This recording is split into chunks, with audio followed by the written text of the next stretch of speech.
Chapter 1. Introduction. The Invisible Hand and the Puzzle of Coordination. Content. Type. Paragraph. Text. Welcome, friends, to this exploration of economic harmony. We gather tonight not to solve immediate crises, but to contemplate a deeper question. When and how do markets, seemingly chaotic and driven by individual self-interest, actually coordinate? It's a question that has haunted economists since the dawn of the discipline, a quest to understand the mysterious forces that transform and aid it. Each gear, each spring, each tiny lever represents a different economic actor. A consumer deciding what to buy, a firm deciding what to produce, a worker deciding where to offer their labor. Each component acts independently, driven by its own internal mechanics. And yet, somehow, the whole contraption ticks along, producing a semblance of order, even progress. How is this possible? What keeps the gears from grinding to a halt, the springs from snapping under the strain? Type. Paragraph. Text. The answer, as first suggested by the classical economist, lies in the concept of the invisible hand. A powerful metaphor, certainly, suggesting that individuals, pursuing their own selfish ends, are led by an unseen force to promote the collective good. It is a beautiful idea, a testament to the potential of free markets. But is it true? And, perhaps more importantly, under what conditions does this invisible hand actually work?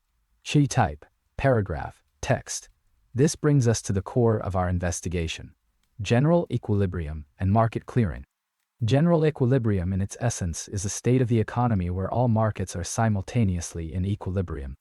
Every good, every service, every factor of production has a price that balances supply and demand. There are no surpluses, no shortages, no unexploited opportunities for mutually beneficial trade. It's a theoretical ideal, a benchmark against which we can measure the real world. Type. Paragraph. Text. Market clearing, a necessary condition for general equilibrium, simply means that in each individual market, the quantity supplied equals the quantity demanded. The market clears itself of any excess supply or excess demand. Prices adjust to bring these forces into balance. Think of it as a delicate dance between buyers and sellers, each adjusting their steps until they find a harmonious rhythm. Type. Paragraph. Text. But the question remains, when do these markets actually coordinate? When does this dance actually produce a coherent economic order? It's not enough for individual markets to clear in isolation. They must clear simultaneously, in a way that is consistent with each other. The price of bread, for instance, must be consistent with the price of wheat, the wage of bakers, and the demand for sandwiches. Everything must fit together in a seamless web. Type. Paragraph. Text. This is where the puzzle deepens. The real world is rarely so neat and tidy. Markets are often imperfect. Information is incomplete, and human behavior is not always rational. External forces, interventions by the policymaker, or unforeseen events can disrupt the delicate balance and throw the system out of kilter. So, under what conditions can we reasonably expect markets to coordinate effectively? What are the limitations of the invisible hand? Type. Paragraph. Text. We will delve into the assumptions underlying the concept of general equilibrium. We will examine the role of prices as signals, conveying information about scarcity and value. We will explore the mechanisms by which markets transmit these signals and coordinate the actions of countless individuals. We will also confront the challenges, the frictions, the imperfections that can prevent markets from achieving their full potential. Think of it as charting a course through a complex system, not seeking simple answers, but striving for a deeper understanding. Type. Paragraph. Text. As we move forward, consider the profound implications of these ideas. If markets can coordinate effectively, then the case for free markets is strengthened. But if markets are prone to failure, then there may be a role for government intervention to correct these imperfections. The policymaker must understand when to nudge and when to leave well enough alone. It is a delicate balancing act. Type. Paragraph. Text. And so we begin this journey with a question. How do these mechanisms translate into real economic systems? How will we analyze markets in the real world, where simplifying assumptions often fall apart? We leave this question to gently simmer in the quiet spaces of your mind until we meet again. Shike, Nesto Nyan, Yirana Tanikel, Vadmai. Chapter 2. A Brief History of Economic Thought. From Mercantilism to Classical Economics. Good evening. Last time, we touched on the philosophical roots of economic inquiry, the very human desire to understand scarcity and resource allocation. Tonight, we'll gently wade into the historical currents, tracing how these fundamental questions manifested in the development of formal economic thought, specifically focusing on the nascent understanding of how markets coordinate. Our journey begins with mercantilism, a dominant paradigm for centuries. Imagine a world of nation-states, each striving for power and wealth. Mercantilism, at its heart, saw wealth as a fixed pie. A nation's prosperity was achieved by accumulating precious metals, gold and silver, through a positive balance of trade. Export more than you import, and the gold flows in. This perspective naturally led to protectionist policies. Tariffs, quotas, and subsidies were the tools of the trade, designed to nurture domestic industries and restrict foreign competition. Think of the national economy as a vessel, carefully steered by the policymaker. The aim was to maximize the inflow of gold, even if it meant suppressing domestic consumption or distorting market signals. The mercantilist view, while promoting national strength, largely disregarded the intricate dance of supply and demand, the inherent capacity of markets to self-regulate. It was a system of intervention, not coordination. The tide began to turn with the rise of physiocracy in France. These thinkers, primarily concerned with land and agriculture, saw wealth not as metal, but as the surplus generated from the soil. They advocated for laissez-faire, a radical departure from mercantilist intervention. Let the economy flow naturally, they argued. The farmer, the producer, knows best. This emphasis on natural order and the self-regulating capacity of the economy paved the way for classical economics. Here, we find the seeds of our central question: when do markets coordinate? The classical economist, observing the bustling marketplaces and emerging industries, began to see a system of interconnectedness, a delicate balance of supply and demand. The concept of the invisible hand emerged, a metaphor for the unintended social benefits arising from individual self-interest. Consider the simple act of baking bread. The baker doesn't bake out of altruism, but to earn a living. Yet, in pursuing his own self-interest, he provides a valuable service to the community. The price of bread, determined by the interaction of supply and demand, signals the relative scarcity of resources. If demand exceeds supply, the price rises, incentivizing bakers to produce more and attracting new entrants into the baking industry. This process, seemingly chaotic, tends towards equilibrium. The idea of general equilibrium, a state where all markets simultaneously clear, where supply equals demand in every sector of the economy, became a central aspiration. The classical economists, however, acknowledged that this perfect coordination was often disrupted. Imperfections, frictions, and external shocks could throw the system out of balance. But the underlying belief remained: markets, when allowed to function freely, possess a powerful tendency towards equilibrium. Think of the economy as a complex ecosystem. Each component, labor, capital, land, interacts with others, creating a dynamic web of interdependence. When one element is disrupted, the entire system adjusts, seeking a new equilibrium. The classical economists sought to understand the mechanisms driving this adjustment, the forces that either facilitated or hindered the smooth coordination of markets. They grappled with the role of money, the impact of government policy, and the potential for economic growth. This early exploration of market coordination laid the groundwork for subsequent economic thought. But the classical framework, with its assumptions of rationality and perfect information, also faced limitations. It struggled to explain persistent unemployment, business cycles, and the complexities of modern economies. These challenges would become the focus of later generations of economists, leading us to new theories and new perspectives on the question of market equilibrium. The elegant simplicity of the classical model, with its emphasis on self-regulation, leaves us contemplating what happens when that elegant system encounters the messy reality of human behavior and unforeseen crises. How does the system adapt, or does it break? The birth of general equilibrium. Leon Walras and the auctioneer we've observed the individual, navigating the currents of supply and demand. Now, let us broaden our gaze to encompass the entire economic ocean. We ask ourselves, when and how do all these individual markets, each a tiny whirlpool, coalesce into a harmonious, navigable sea? This is the question of general equilibrium, a state where all markets clear simultaneously, a grand synchrony of buying and selling. The story of general equilibrium is inextricably linked to a figure, Leon Walras. Imagine a quiet study, filled with books and the soft glow of gaslight. Within, a mind wrestles with the intricate ballet of prices and quantities, not in a single market, but across the entire economy. Walras sought to mathematically describe this interconnectedness, this intricate dance of supply and demand where every movement in one market sends ripples throughout the rest. Central to Walras's vision is the concept of market clearing. A market clears when the quantity supplied equals the quantity demanded, when there are no frustrated buyers unable to purchase what they desire, and no disappointed sellers left with unsold goods.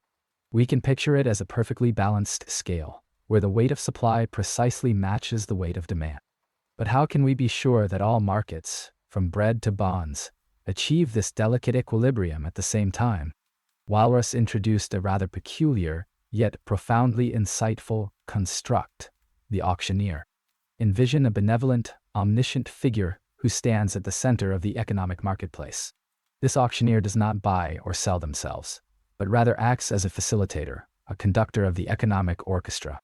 Their role is simple: to call out prices, listen to the responses of buyers and sellers, and adjust those prices until supply and demand are perfectly balanced across all markets. The auctioneer begins by announcing a set of prices. Individuals, armed with their preferences and resources, respond by stating how much they are willing to buy or sell at those prices. If, at these initial prices, there is excess supply in some markets and excess demand in others, the auctioneer adjusts the prices accordingly. Prices are raised in markets with excess demand, incentivizing suppliers and discouraging buyers, and lowered in markets with excess supply, incentivizing buyers and discouraging suppliers. This process, known as titanement, continues until a set of prices is found that simultaneously clears all markets. Only then, when all supply and demand curves intersect perfectly, does trade actually occur. No transactions take place until this general equilibrium is achieved. It's a theoretical ideal, a pristine vision of how markets could coordinate. Walras's model, while groundbreaking, is not without its limitations. The assumption of a perfectly informed and costless auctioneer is, of course, a simplification. In reality, information is imperfect, and searching for the right price involves time and resources.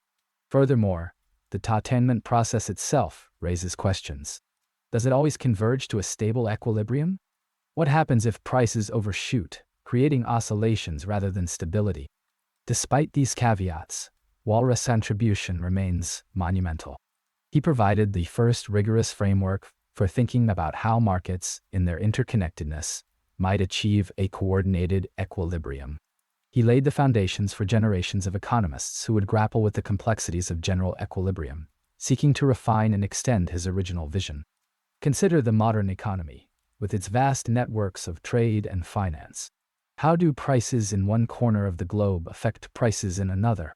What mechanisms allow markets to adjust to shocks and disturbances, maintaining a semblance of balance? These questions, which echo the concerns of Walras, continue to shape our understanding of the economic world. And as we consider his contribution, we must now ask, what happens when we relax the assumptions of perfect competition, when we acknowledge the presence of power, asymmetry, and strategic behavior in the marketplace? Chapter 4. Walras's Law. Exploring interdependence in market systems in our earlier exploration, we often treated markets as isolated entities, peering into supply and demand for a single good or service. Yet, the economy is rarely so neatly compartmentalized.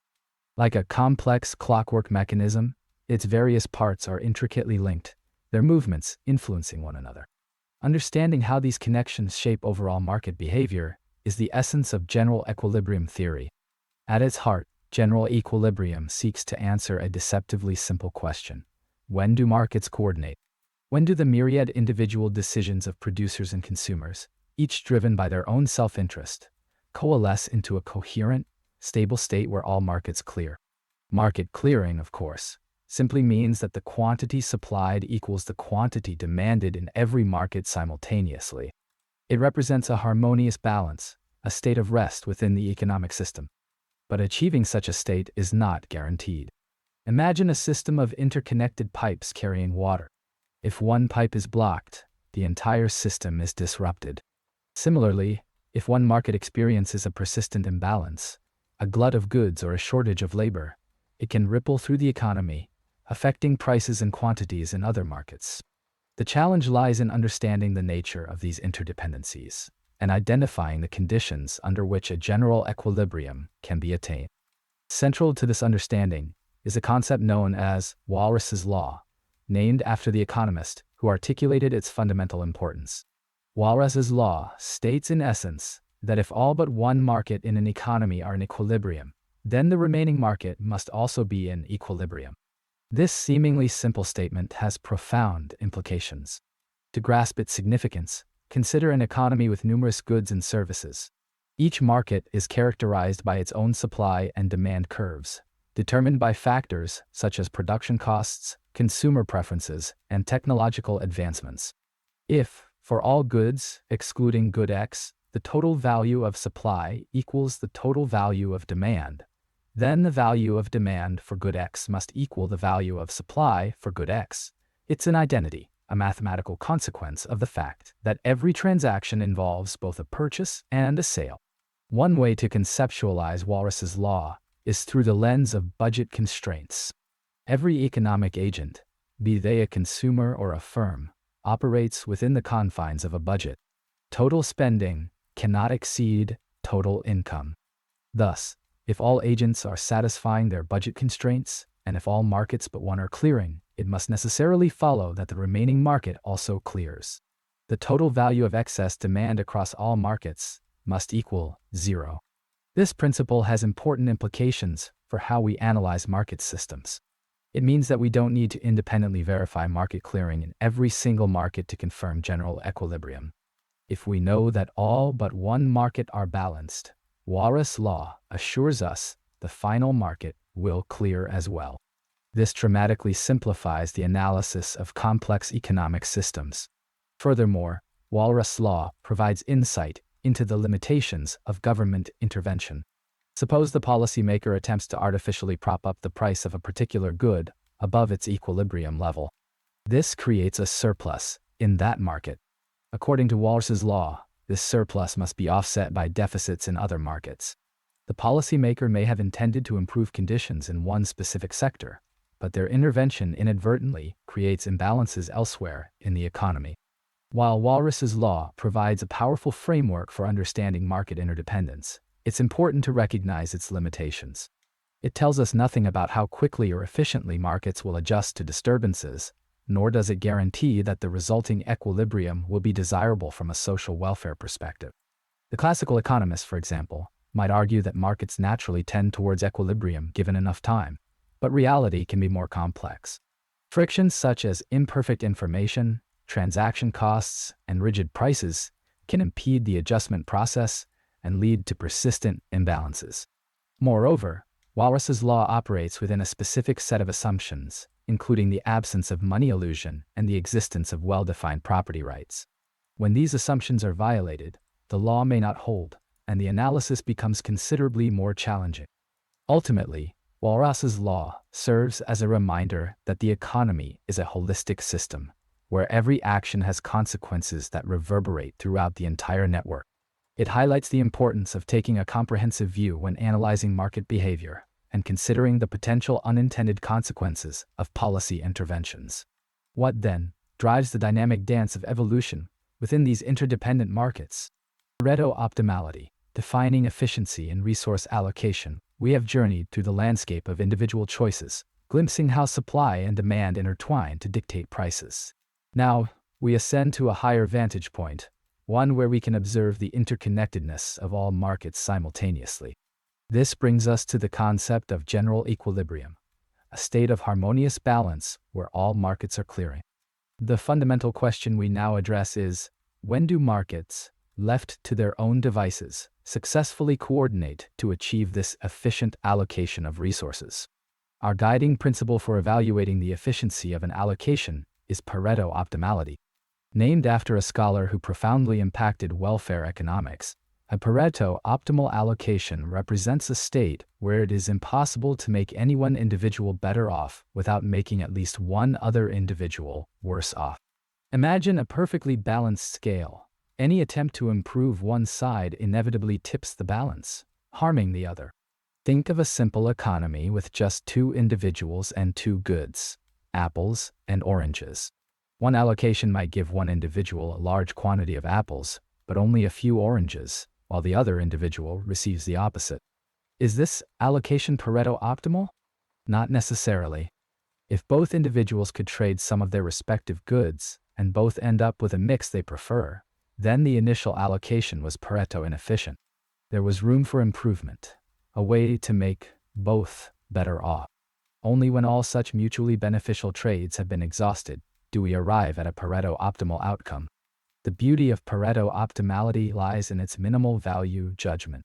It doesn't dictate what constitutes a fair distribution, only whether resources are being used in a way that maximizes overall well-being, however that well-being is perceived by each individual. It's a benchmark of technical efficiency, not necessarily of social justice. The classical economist might champion this view, emphasizing that efficient markets, regardless of their distributional outcomes, should be the primary concern. Now, let's consider the conditions necessary for achieving general equilibrium and subsequently Pareto optimality. The theoretical cornerstone is the concept of a Walrasian market, a market characterized by perfect competition, complete information, and the absence of externalities. In such a perfectly competitive environment, individuals, acting in their own self-interest, will drive prices toward levels that equate supply and demand in all markets simultaneously. This market clearing condition is crucial. When all markets clear, no excess supply or demand exists. Resources are allocated to their most valued uses, as reflected in the prices individuals are willing to pay. Under these idealized conditions, the first welfare theorem emerges. Every competitive equilibrium is Pareto optimal. This theorem, a cornerstone of free market advocacy, suggests that decentralized decision-making, guided by the invisible hand of the market, can lead to an efficient allocation of resources. However, the world rarely mirrors the perfect conditions assumed by the first welfare theorem. Market failures, such as externalities and information asymmetry, are pervasive. Consider pollution, a classic example of a negative externality. A factory that pollutes the air imposes costs on others without bearing the full consequences of its actions.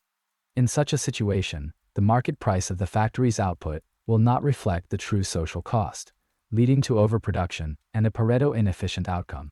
The policymaker might advocate for interventions, such as taxes or regulations, to correct these market failures and move the economy closer to a Pareto optimal state. Moreover, even if markets are perfectly competitive, the resulting Pareto optimal allocation may not be desirable from a social welfare perspective. A highly unequal distribution of initial resources can lead to a Pareto optimal outcome where some individuals are incredibly wealthy while others are impoverished. The second welfare theorem offers a glimmer of hope. Any Pareto optimal allocation can be achieved as a competitive equilibrium, provided that initial resources are appropriately redistributed. This suggests that efficiency and equity are separable, at least in theory. Society can redistribute resources to achieve a more equitable starting point, and then allow markets to function freely to reach an efficient outcome. Yet, the challenge lies in determining what constitutes an appropriate redistribution and implementing it without distorting market incentives. The debate over the optimal level of government intervention, balancing efficiency and equity, remains a central theme in economic policy. As we drift toward sleep, Let us ponder this. If Pareto optimality defines efficiency, how do we begin to define, and then achieve, fairness in resource allocation, especially when fairness itself is so subjective? This is a question that will continue to echo through our explorations. Chapter 6. The First Welfare Theorem. Market Efficiency Under Ideal Conditions. Good evening. We've navigated the intricacies of individual behavior, tracing desires and decisions. Now, let us ascend, gaining a broader perspective. Tonight, we explore how individual markets, like scattered tributaries, might coalesce into a unified river of economic activity. We ask, when do markets coordinate, leading to a desirable societal outcome? This is the realm of general equilibrium, a state where all markets simultaneously clear. Think of it as a vast, intricate mobile, perfectly balanced. Each piece, representing a market, for apples, for steel, for labor, finds its equilibrium price and quantity, influenced by, and influencing, all other pieces. A change in one market ripples through the entire structure until a new equilibrium is found, a new state of harmonious balance. Market clearing, a concept central to this equilibrium, simply means that supply equals demand in every market. There are no shortages, no surpluses. Everyone who wants to buy at the prevailing price can do so, and everyone who wants to sell can find a buyer. It's an idyllic vision, a world free from the frustrations of unmet needs or unsold goods. A world where resources flow precisely where they are most valued, directed by the invisible hand. But when can we expect such perfect coordination? This is where the first welfare theorem enters the stage, a cornerstone of economic thought. It states, in essence, that under certain, rather stringent, conditions, a competitive equilibrium is Pareto efficient. Pareto efficiency, you might recall, means that we cannot make anyone better off without making someone else worse off. It's a state of allocative bliss. We've squeezed every last drop of benefit from our available resources. The conditions required for this theorem to hold are crucial to understand. The first, and perhaps most fundamental, is that all markets must be perfectly competitive. This implies a large number of buyers and sellers, each too small to individually influence the market price. No single entity can exert undue power, ensuring that prices reflect true costs and benefits. The classical economist, observing this condition, would nod sagely, recognizing the importance of decentralized decision-making. Furthermore, there must be no externalities. This means that the production or consumption of a good or service cannot impose costs or benefits on third parties who are not involved in the transaction. If a factory pollutes a river, the cost of that pollution is not borne by the factory alone, but also by those who depend on the river for their livelihoods or well-being. This disconnect between private costs and social costs undermines the efficiency of the market out. The policymaker, ever vigilant, might consider interventions to correct such imbalances. Another critical assumption is the presence of complete information. All economic actors must have access to all relevant information about prices, qualities, and future possibilities. Asymmetries in information can lead to market failures, as one party may exploit the other's ignorance to their own advantage. Think of the used car market, where sellers often know more about the vehicle's history than buyers. Finally, we assume well-defined property rights. Everyone must clearly understand who owns what, and have the right to use, transfer, and exclude others from using their property. Without clear property rights, there is no incentive to invest in or maintain resources, leading to their overuse and depletion. The farmer tending his land, knowing he will reap the rewards of his labor, exemplifies the power of well-defined ownership. So when these conditions are met, perfect competition, no externalities, complete information, and well-defined property rights, the first welfare theorem assures us that the market will allocate resources efficiently. The invisible hand guides us towards a Pareto optimal outcome. It is a powerful, elegant result, a testament to the potential of decentralized markets. However, let us not be lulled into complacency. These conditions are, in reality, rarely perfectly met. Market imperfections abound, externalities are pervasive, information is often incomplete, and property rights are sometimes ambiguous. Recognizing these limitations is crucial for understanding the role of government intervention and for exploring alternative economic systems. And that is where we shall turn our gaze next. Having established the theoretical ideal, we must now grapple with the complexities of the real world.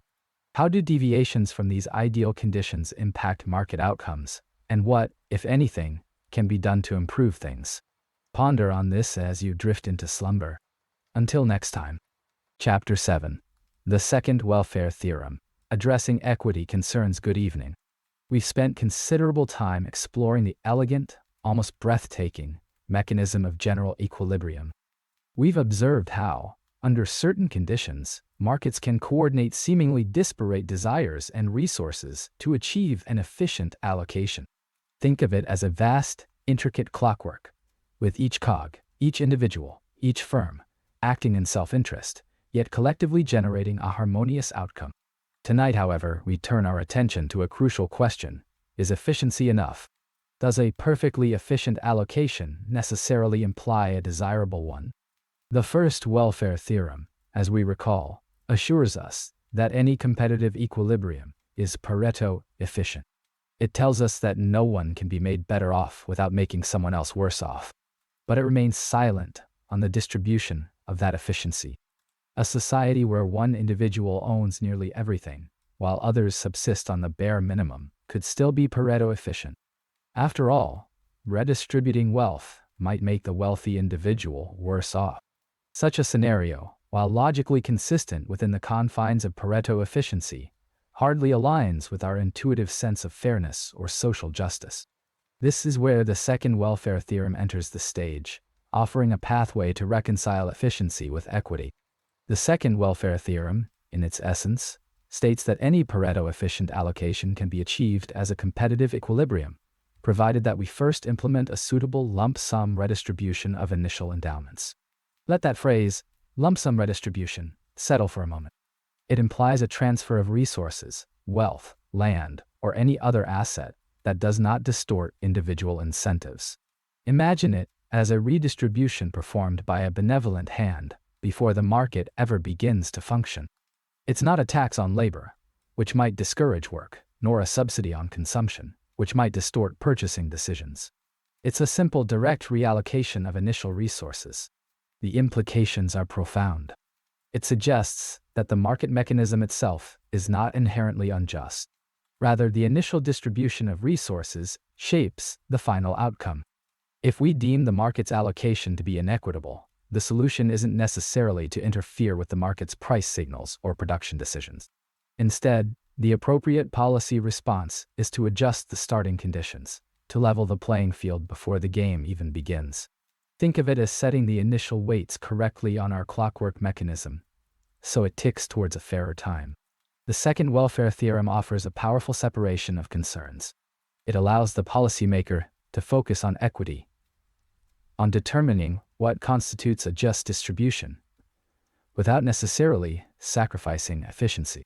Once the desired distribution is achieved through lump sum transfers, the market can then be unleashed to allocate resources efficiently, guided by the invisible hand.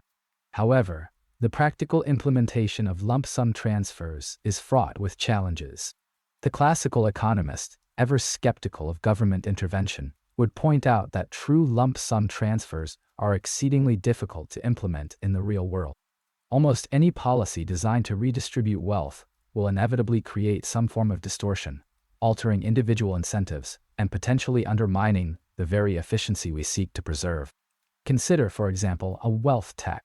While intended to redistribute wealth, it might also discourage investment and savings, thus affecting the overall level of economic activity.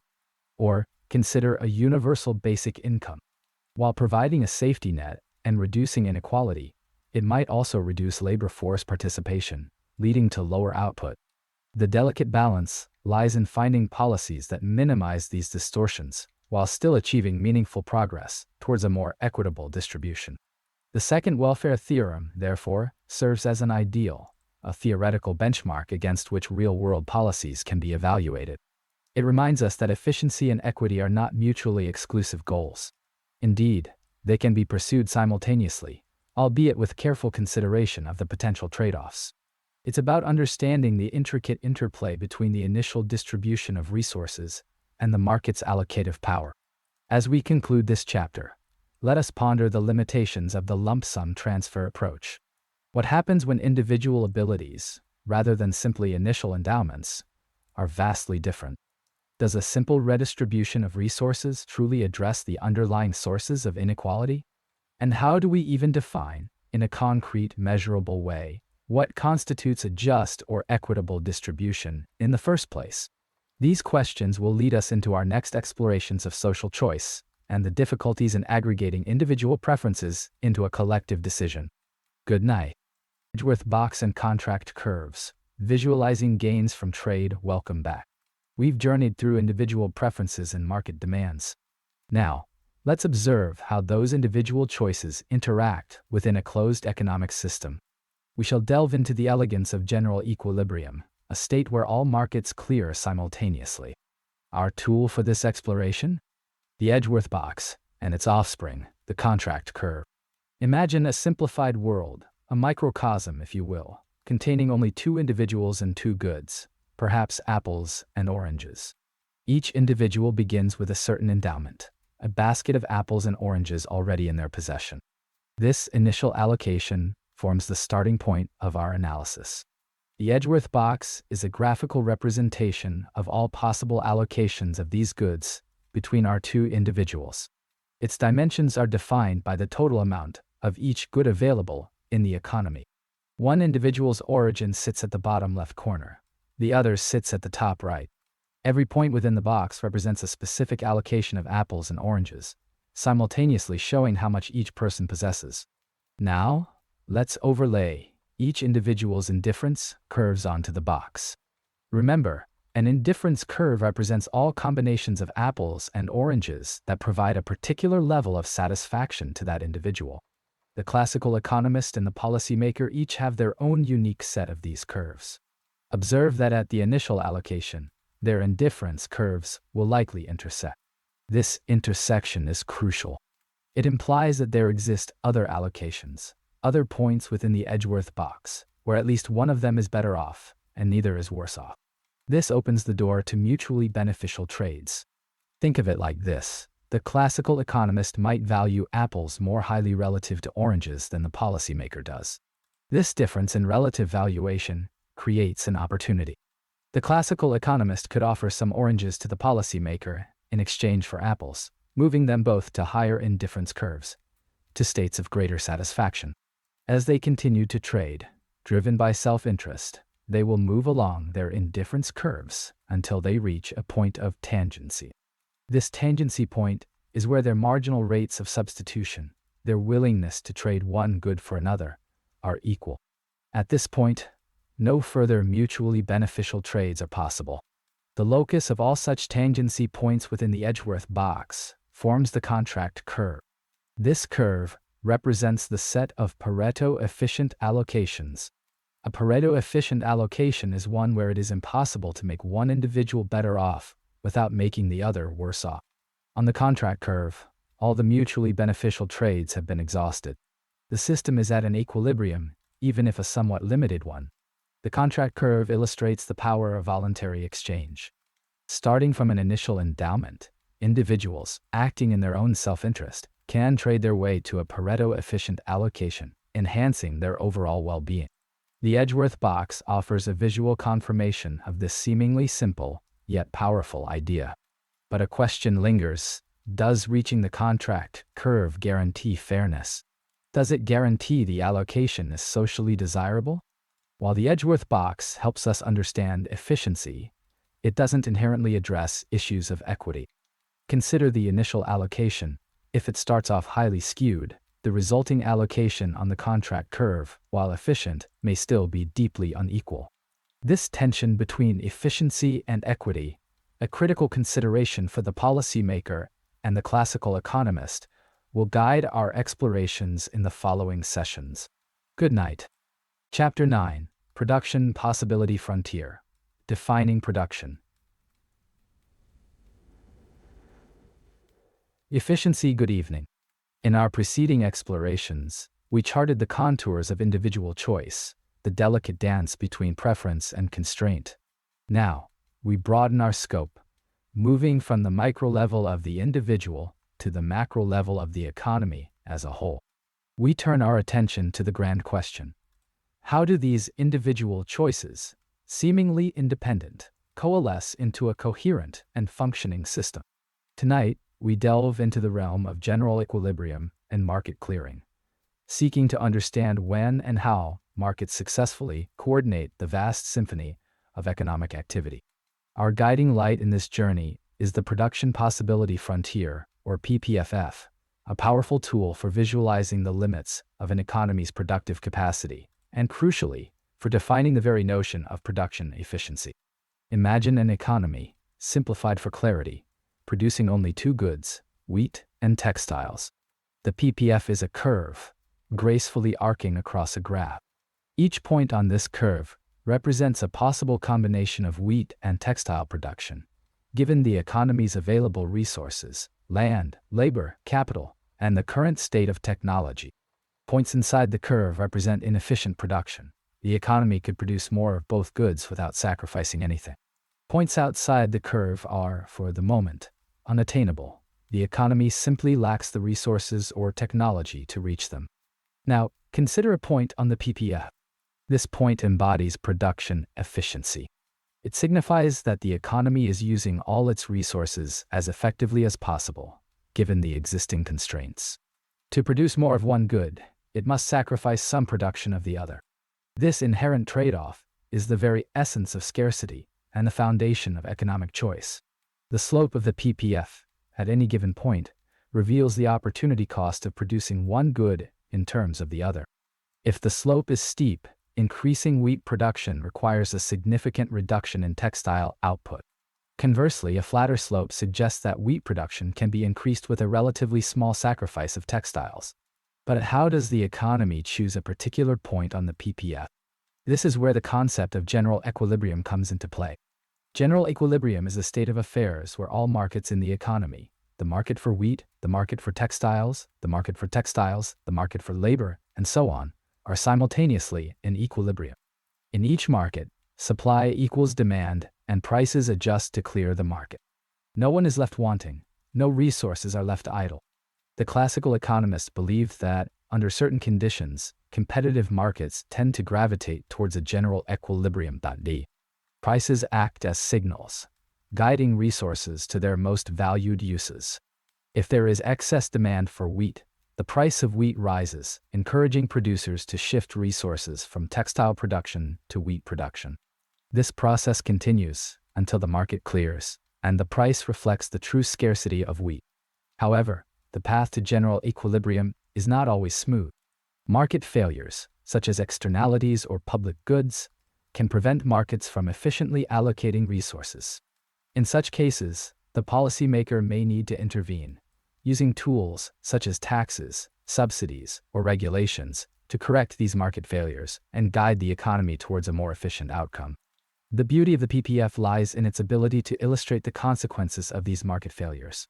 If markets are not coordinating efficiently, the economy may be stuck at a point inside the PPF, producing less than it could with its available resources.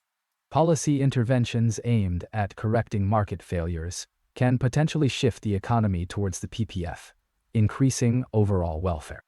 Tonight, we've established the PPF as a visual representation of production efficiency and considered how general equilibrium aims to coordinate various markets.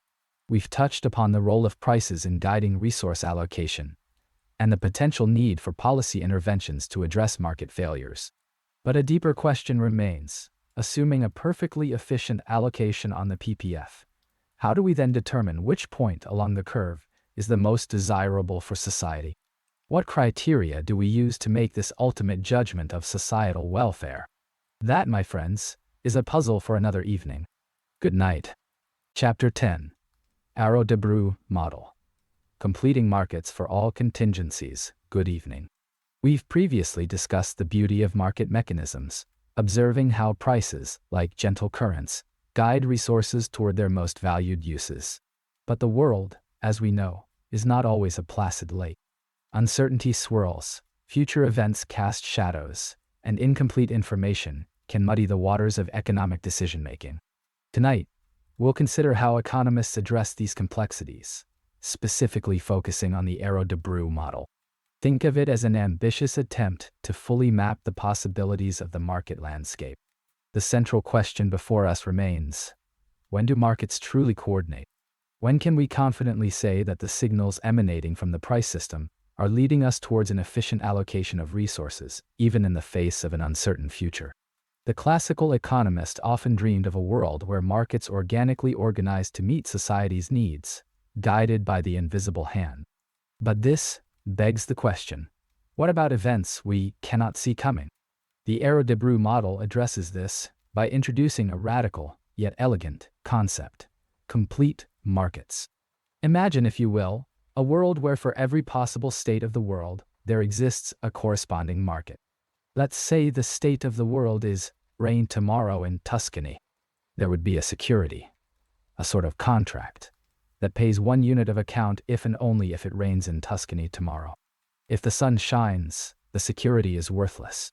Similarly, there would be markets for earthquake in San Francisco, technological breakthrough in renewable energy, and indeed, for every conceivable contingency. This is, of course, an abstraction, a theoretical construct. But the beauty of abstraction lies in its power to illuminate underlying principles. Under the Arrow-Debreu framework, individuals trade in these contingent claims markets. They buy and sell promises to receive goods or services if a particular state of the world materializes. In doing so, they allocate risk and resources across different possible futures. Individuals, driven by their own preferences and beliefs, come together and prices are determined.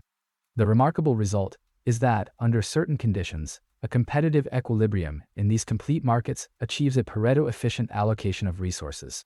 This means that no one can be made better off without making someone else worse off. Think of it as a grand balancing act. Each individual, by maximizing their own utility in the face of these contingent prices, contributes to an overall equilibrium. The price system, acting as an information aggregator, distills the collective wisdom of all participants into a set of signals that guide resource allocation. Now, the model relies on some rather strong assumptions. Perfect competition, complete information, and the existence of markets for every conceivable contingency are all far from the reality we observe. The policymaker, tasked with designing practical economic policies, might reasonably ask, what use is a model that bears so little resemblance to the real world? The answer lies in the model's ability to serve as a benchmark, an ideal against which we can measure the performance of actual markets. It highlights the potential efficiency gains that could be achieved if markets were more complete. It also provides a framework for analyzing the consequences of market imperfections and for designing policies that mitigate their effects. For instance, the absence of certain markets, such as insurance markets for rare but catastrophic events, can lead to significant welfare losses. Recognizing this deficiency allows us to design policies that encourage the development of such markets, or, in their absence, to implement alternative mechanisms for risk sharing. Furthermore, the Arrow-Debreu model sheds light on the crucial role of information. If individuals have asymmetric information about the likelihood of different states of the world, the market equilibrium may be inefficient. This insight underscores the importance of policies that promote transparency and reduce information asymmetries. Think about consumer protections, securities, regulations, or simply the need for a well-informed electorate. Ultimately, the Arrow-Debreu model is not a perfect reflection of reality, but a powerful lens through which to understand the challenges of resource allocation in an uncertain world. It reminds us of the potential for markets to coordinate economic activity, even in the face of complexity, and it provides a framework for thinking about how to improve the functioning of real-world markets. It reveals the delicate dance of expectations, resources, and preferences as they negotiate a path toward equilibrium. As we drift towards sleep, consider this. If the Arrow-Debreu model gives us a theoretical ideal of market coordination, what happens when our assumptions break down and markets don't clear? What frictions, what rigidities, prevent the smooth flow of resources and information that the model assumes? This is a question that will lead us onward in our journey. Assumptions underpinning general equilibrium, rationality, and perfect information. Good evening. We continue our exploration of general equilibrium, the delicate dance where all markets, interconnected like a vast ecosystem, theoretically find a point of balance. Last time, we touched upon the mathematical tools employed to demonstrate its potential existence. Tonight, we'll turn our attention to the crucial, sometimes fragile, foundations upon which this grand edifice rests. For without a solid base, even the most elegant structure is prone to collapse. Our focus shifts to the rationality of actors and the elusive concept of perfect information. General equilibrium models, in their purest form, assume that economic agents, consumers and producers alike, behave rationally. Now, rationality in economics doesn't necessarily mean calculating every possible outcome with superhuman precision. Rather, it implies a consistent framework of preferences and a pursuit of self-interest. Consumers are presumed to maximize their utility, their overall satisfaction, given their budget constraints. Producers, similarly, aim to maximize profits. This assumption allows us to predict, with a degree of confidence, how these agents will respond to changes in prices and circumstances. The classical economist might argue that deviation from this rational path is merely noise within the system. The underlying tendencies still drive the overall equilibrium. Think of it like water flowing downhill. While individual raindrops may take unpredictable paths, the overall direction of the river is dictated by gravity and the lay of the land. Similarly, individual actors may make occasional, irrational choices, but the market as a whole is guided by the collective pursuit of utility and profit. This is a comforting thought, a foundation of order in apparent chaos. However, it is vital to acknowledge the limitations. Human behavior is, after all, complex. Emotions, biases, and cognitive limitations can all influence decision-making. Behavioral economics has demonstrated that individuals often deviate from perfectly rational choices, leading to outcomes that are not always Pareto efficient, not optimal for society. The policymaker recognizes this reality and tries to nudge individuals towards choices that benefit both themselves and the broader community. Beyond rationality, the assumption of perfect information looms large. In an ideal general equilibrium setting, everyone has complete and accurate knowledge of all prices, product qualities, and future possibilities. This is, of course, an idealized scenario, a theoretical benchmark. In reality, information is often incomplete, asymmetric, and costly to acquire. Consider the stock market. While information is readily available, not all investors possess the same level of insight or the ability to interpret data effectively. This information asymmetry can lead to inefficiencies and market distortions. Similarly, consumers may lack complete information about the ingredients and potential health effects of the products they purchase. This informational gap can lead to suboptimal choices and market failures. The regulator then steps in to level the playing field. The absence of perfect information introduces uncertainty and risk into the economic landscape. Agents must make decisions based on incomplete data, relying on expectations and forecasts. This can lead to speculation, bubbles, and crashes, phenomena that are difficult to reconcile with the elegant simplicity of general equilibrium models. We move from a world of deterministic outcomes to one of probabilities and possibilities. The relaxation of the perfect information assumption necessitates the introduction of new tools and concepts. Information economics, for example, explores the strategic behavior of agents in the presence of asymmetric information. Game theory analyzes how individuals interact when their payoffs depend on the actions of others. These approaches add layers of complexity to our understanding of market coordination. Ultimately, the assumptions of rationality and perfect information serve as a starting point, a simplified framework for understanding the forces that drive market interactions. By acknowledging their limitations, we can begin to build more realistic and nuanced models that capture the complexities of the real world. We begin to understand the conditions under which markets do coordinate, and just as importantly, when they fail to do so. But as we relax these core assumptions, we open new avenues of inquiry. What happens when agents behave irrationally, influenced by emotions and cognitive biases? How does information asymmetry affect market outcomes and the distribution of wealth? These are the questions that will guide our exploration in the coming sessions. Until then, consider the delicate balance, the intricate interplay of assumptions and reality. Chapter 12. Understanding. Utility functions. Representing preferences. Imagine, if you will, a vast, intricate tapestry woven from countless threads. Each thread represents a single market: the market for apples, the market for steel, the market for labor. General equilibrium is concerned with the state where all these markets, all these threads, are simultaneously in balance. It's the holy grail of economics, a harmonious state where supply meets demand not just in one market, but in every market across the entire economy. But how do we even begin to model such complexity? The key lies in understanding the concept of utility and how we represent it through utility functions. Utility, in its simplest form, is a measure of satisfaction or happiness derived from consuming goods and services. It's a subjective measure, of course. What brings joy to one person might leave another indifferent. A utility function, then, is a mathematical representation of an individual's preferences. It tells us how much utility a person derives from different combinations of goods. Think of it as a personalized recipe, where the ingredients are goods and the output is happiness.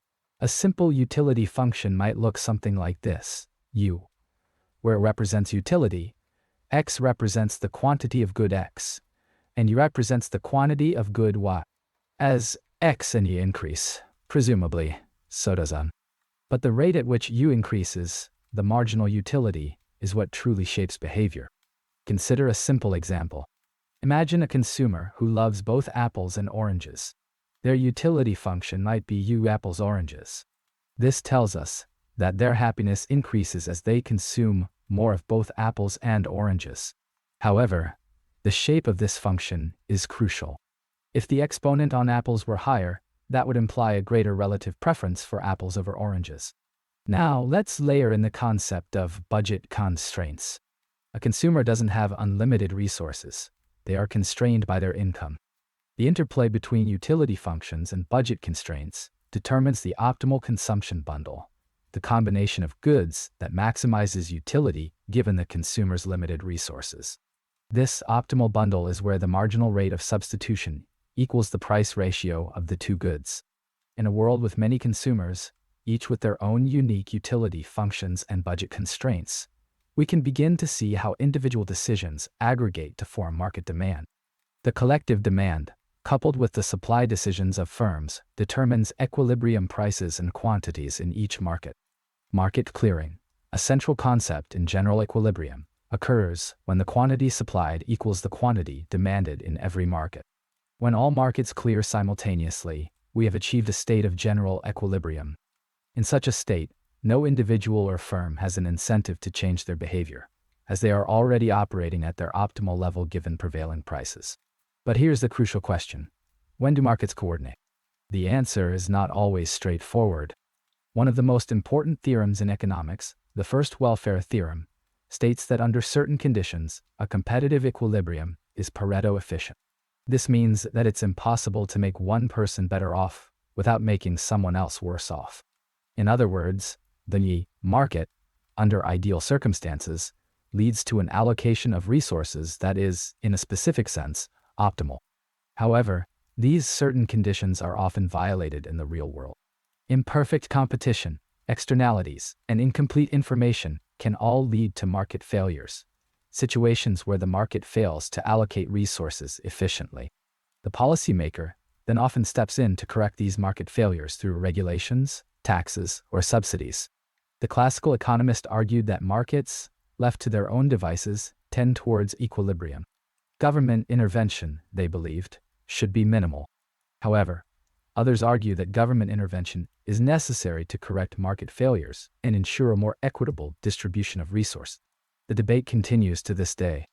Budget constraints and consumer choice, the foundation of demand. General equilibrium and market clearing. When do markets coordinate? Welcome back. Last time, we delved into the intricacies of individual consumer choices, carefully mapping out preferences and budget constraints. We saw how individuals, acting rationally, strive to maximize their utility within the limitations imposed by their resources. A beautiful micro-level picture.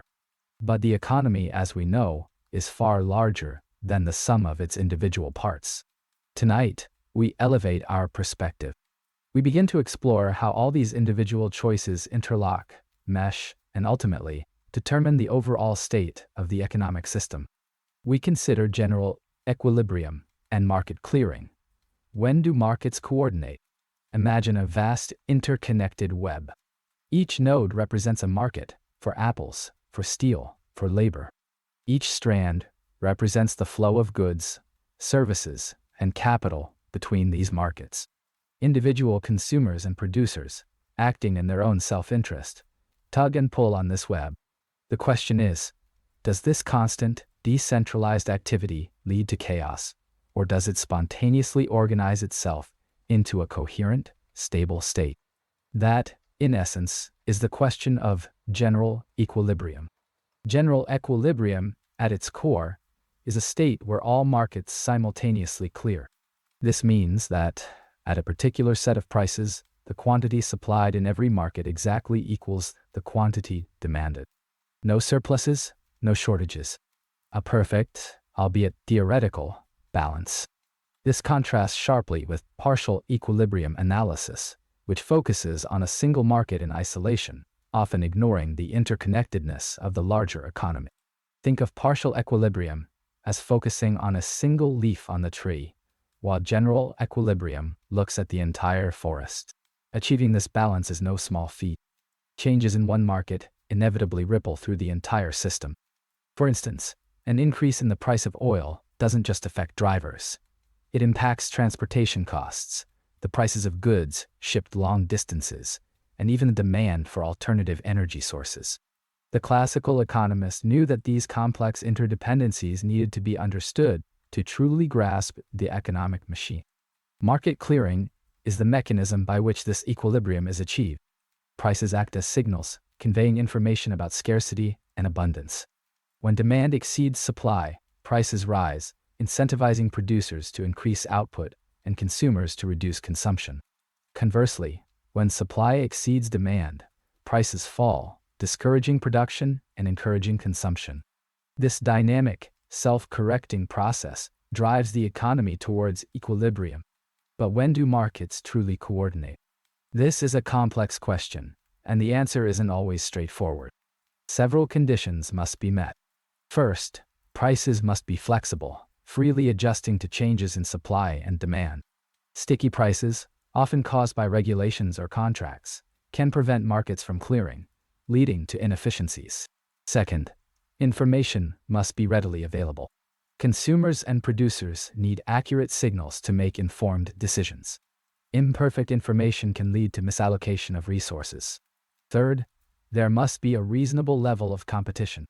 Monopoly power can distort prices and quantities, preventing the market from reaching an efficient equilibrium. Furthermore, the concept of market clearing often assumes a certain degree of rationality on the part of economic actors.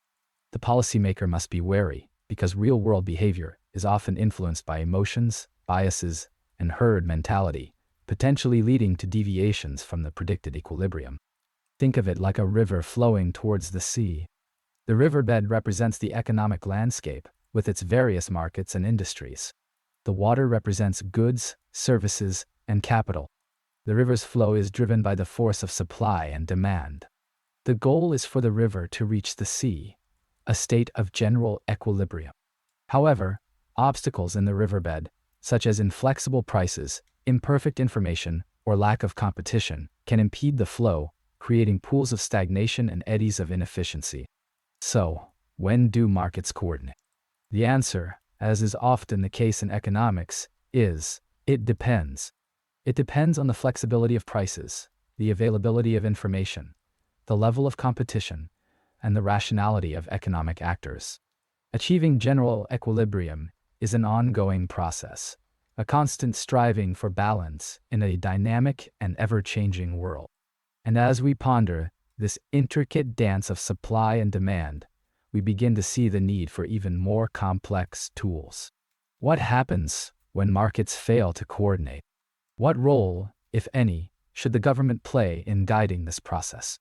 These are questions that will lead us into our next exploration: market failures and the role of government. Until then, sweet dreams. Chapter 14: Firm Behavior and Profit Maximization. The Foundation of Supply. Professor, good evening.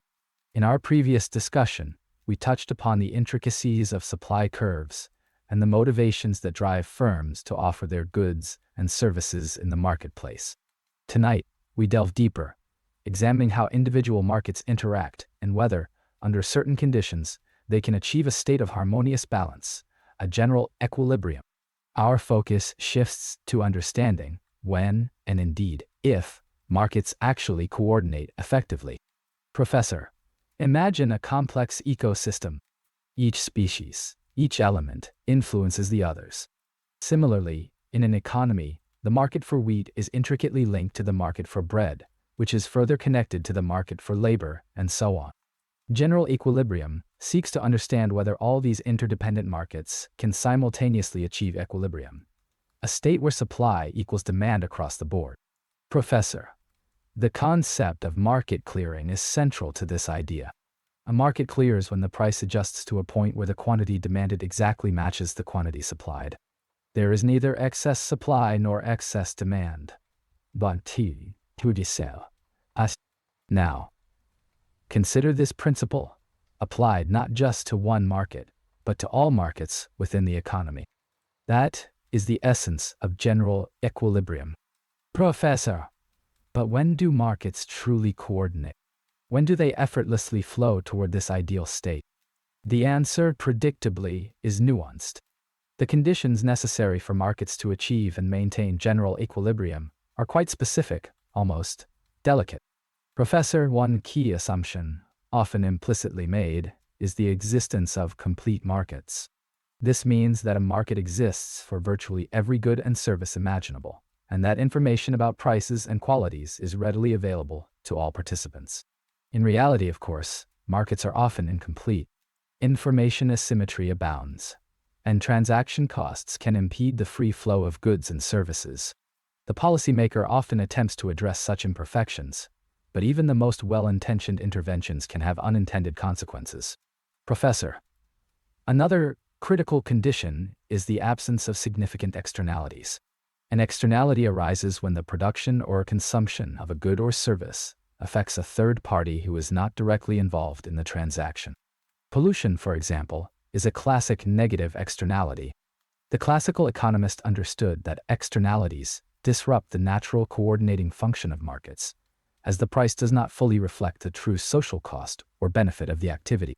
Professor, moreover, the assumption of perfectly competitive markets plays a crucial role. In a perfectly competitive market, there are many buyers and sellers, none of whom have the power to unilaterally influence the market price.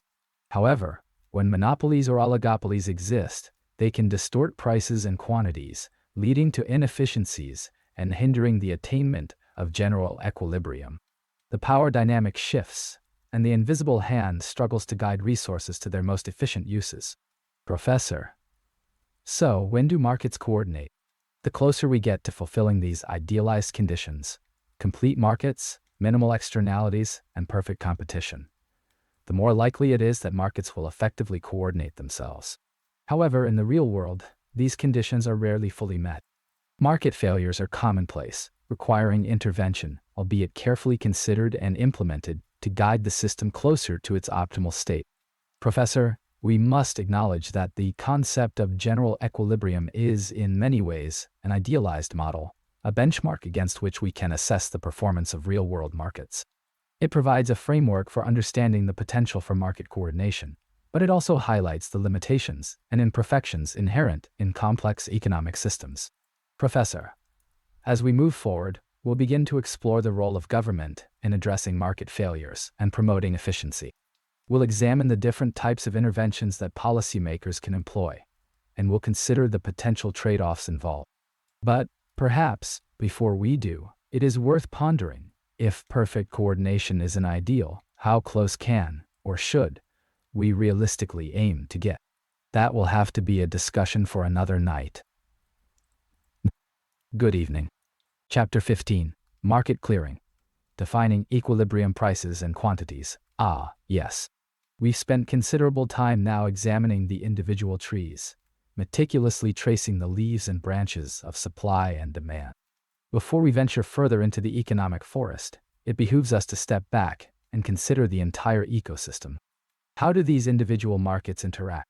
Do they harmonize, or do they clash? This brings us to the fascinating concept of general equilibrium and market clearing, the question of when and how markets coordinate.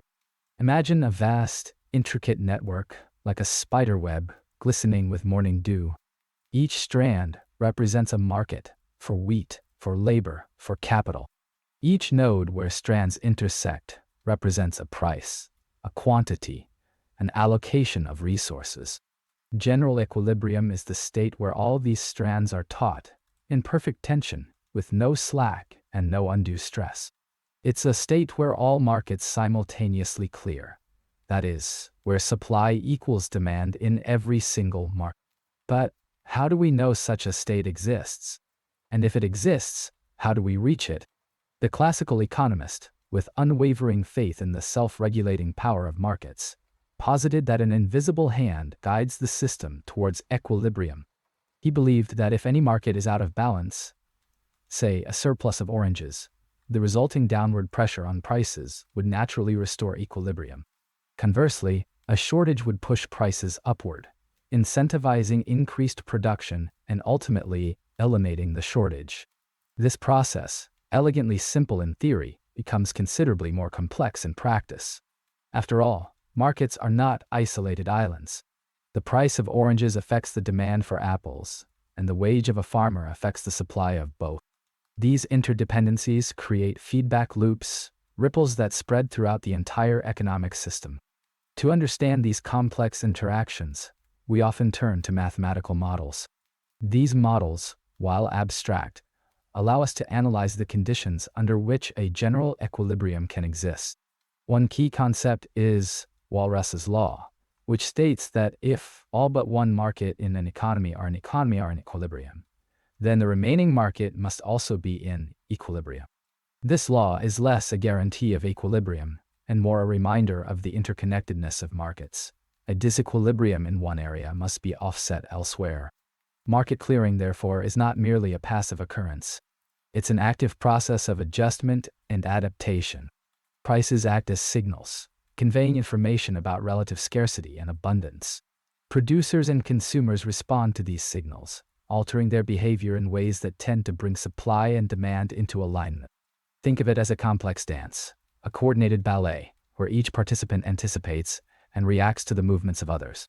However, this dance is not always smooth. Market failures, such as externalities and information asymmetry, can disrupt the coordination process. An externality, like pollution from a factory, imposes costs on others that are not reflected in the market price. This can lead to overproduction and a misallocation of resources. Information asymmetry, where one party has more information than another, can lead to adverse selection and moral hazard, further distorting market outcomes. In such cases, the invisible hand may falter, and the policymaker may feel compelled to intervene. Subsidies, taxes, regulations, these are tools used to correct market failures and nudge the system closer to a more desirable equilibrium. But intervention is a delicate art. Too much intervention can stifle innovation and efficiency, while too little can allow market failures to persist. Ultimately, the question of when markets coordinate is not a simple one. It depends on a multitude of factors, including the degree of market competition, the presence of externalities, the availability of information, and the effectiveness of government policies. It's a dynamic, ever-evolving process, a constant interplay of forces that shapes the economic landscape. And as we gaze upon this landscape, we are left to wonder, what role does time play in this grand orchestration? Does the path to equilibrium matter as much as the equilibrium itself? That, my friends, is a question for another time, another chapter in our continuing exploration of the economic realm. Chapter 16, Existence of General Equilibrium, Mathematical Proofs and Challenges. Good evening. We've journeyed through the individual forests of markets, examining demand and supply in isolation. Tonight, we ascend to a higher vantage point to observe the entire economic landscape. We ask, do all these individual markets, seemingly independent, actually harmonize? Is there a state, a general equilibrium, where every market clears simultaneously? This is not a question of mere academic curiosity. It is the bedrock upon which we build our understanding of how economies function, or indeed, if they truly function as a coordinated whole. The quest for general equilibrium is a fascinating dance between intuition and rigorous mathematics. At its heart lies the idea of mutual interdependence. Each market doesn't exist in a vacuum. The price of wheat affects the price of bread, which, in turn, affects the demand for farm labor, which then ripples through the housing market in agricultural towns. The connections, seemingly infinite, form a web. Our task is to demonstrate, with logical precision, whether this web can achieve a stable, balanced state. The core of the proof, developed over decades by brilliant minds, rests on several crucial assumptions. These assumptions, like carefully placed stones in a mathematical foundation, include convex preferences. This implies that individuals prefer averages to extremes. If offered a choice between a little wheat and a little bread, they'd prefer a mix of both to having only one in abundance. This averaging tendency helps to smooth out demand curve. Perfect competition. No single buyer or seller wields undue influence over prices. Everyone is a price taker, responding to the signals of the market, not dictating them. Complete markets. A market exists for every conceivable good or service, including future goods. This allows for full hedging of risk and eliminates potential bottlenecks in the system. No externalities.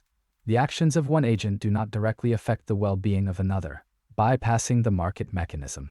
There are no hidden costs or benefits lurking outside the price system. With these assumptions in place, we can employ powerful mathematical tools, such as fixed-point theorems, to demonstrate the existence of a general equilibrium. These theorems essentially prove that under certain conditions, there is always a set of prices that will equate supply and demand across all markets.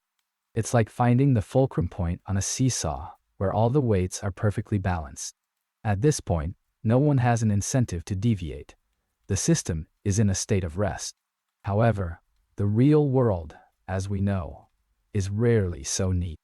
The assumptions that underpin the proof of general equilibrium are often violated. Consider the issue of market incompleteness.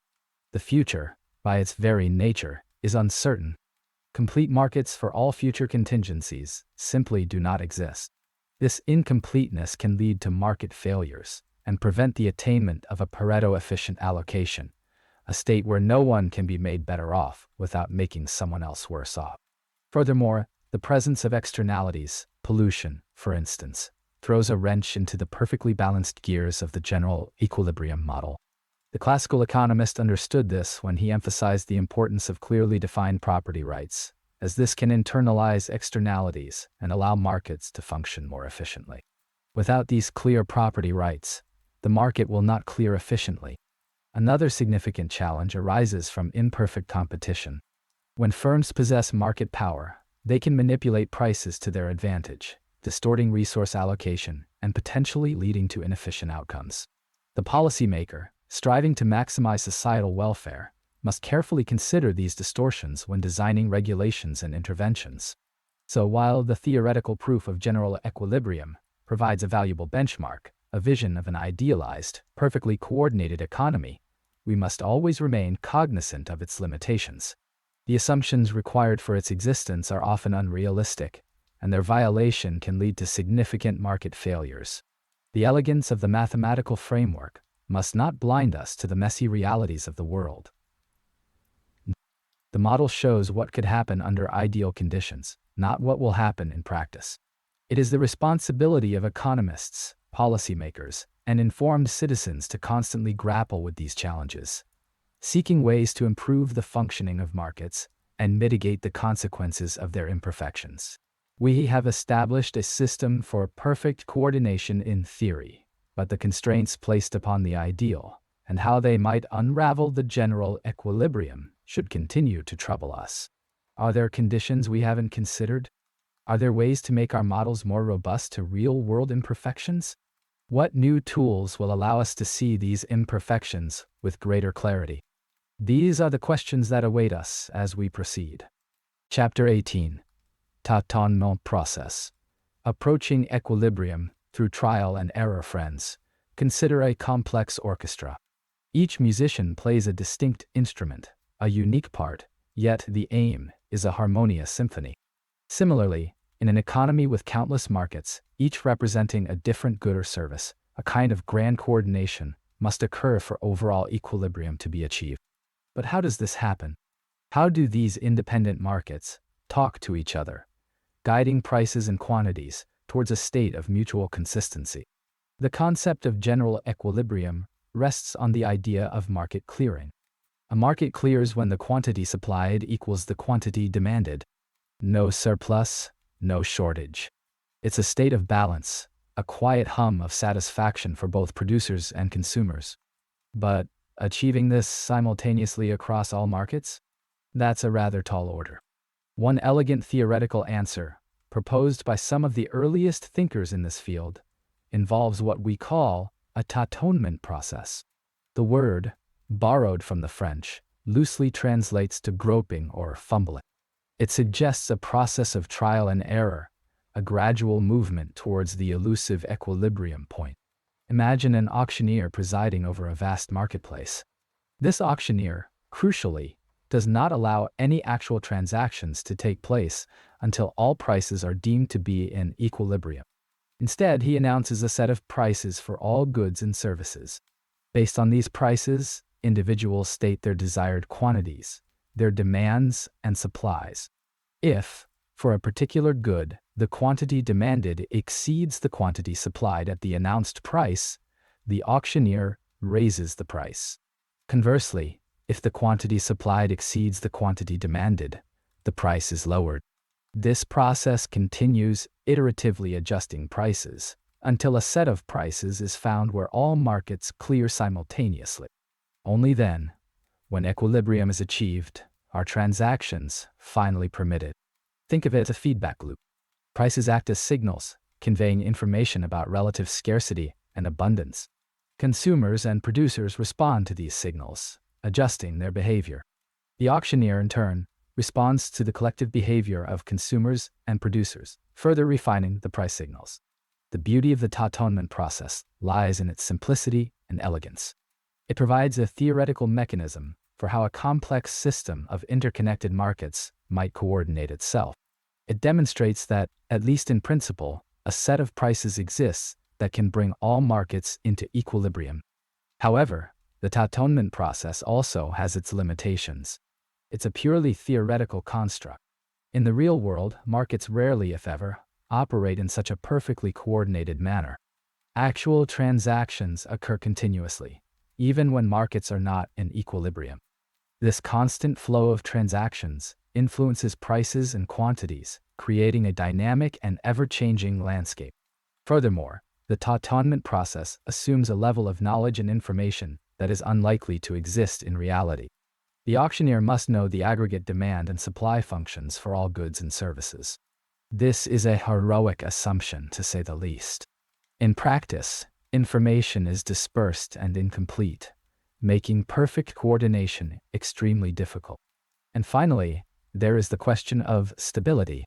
Even if a set of equilibrium prices is found, there is no guarantee that the system will remain in equilibrium. External shocks, changes in preferences, or technological innovations can all disrupt the equilibrium and send the system back into a state of flux. Despite its limitations, the tâtonnement process provides a valuable framework for understanding how markets coordinate.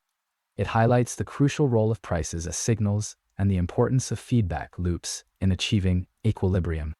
It reminds us that even in the absence of central planning or explicit coordination, a complex system of interconnected markets can, under certain conditions, achieve a remarkable degree of order and efficiency. Chapter 19. Beyond Walrus. Alternative equilibrium concepts having traced the elegant, albeit sometimes idealized, contours of Walrasian equilibrium. it's now time to consider landscapes beyond that well-trodden path. We've established that, under certain rather stringent conditions, a system of perfectly competitive markets can theoretically achieve a state of general equilibrium, where supply meets demand in every market simultaneously. But the real world, as we all know, is rarely so cooperative. Our exploration now takes us into realms where markets strain, resist, and sometimes outright fail to coordinate in the ways envisioned by the purest models. General equilibrium, at its heart, concerns itself with the interconnectedness of all markets. It posits a delicate dance of supply and demand, a symphony where each instrument, each market, plays in harmony. Market clearing, the attainment of equilibrium prices, where every buyer finds a seller and vice versa, is the sought-after resolution. But what happens when the music falters? What if certain instruments are persistently out of tune, or simply refuse to participate? One crucial assumption underlying Walrasian equilibrium is the existence of a fictitious auctioneer, a benevolent orchestrator, who adjusts prices until equilibrium is reached. This tâtonnement process, as it's known, essentially assumes away the very problem it seeks to solve. How do prices actually adjust in a decentralized economy? In reality, markets rarely resemble a perfectly orchestrated auction.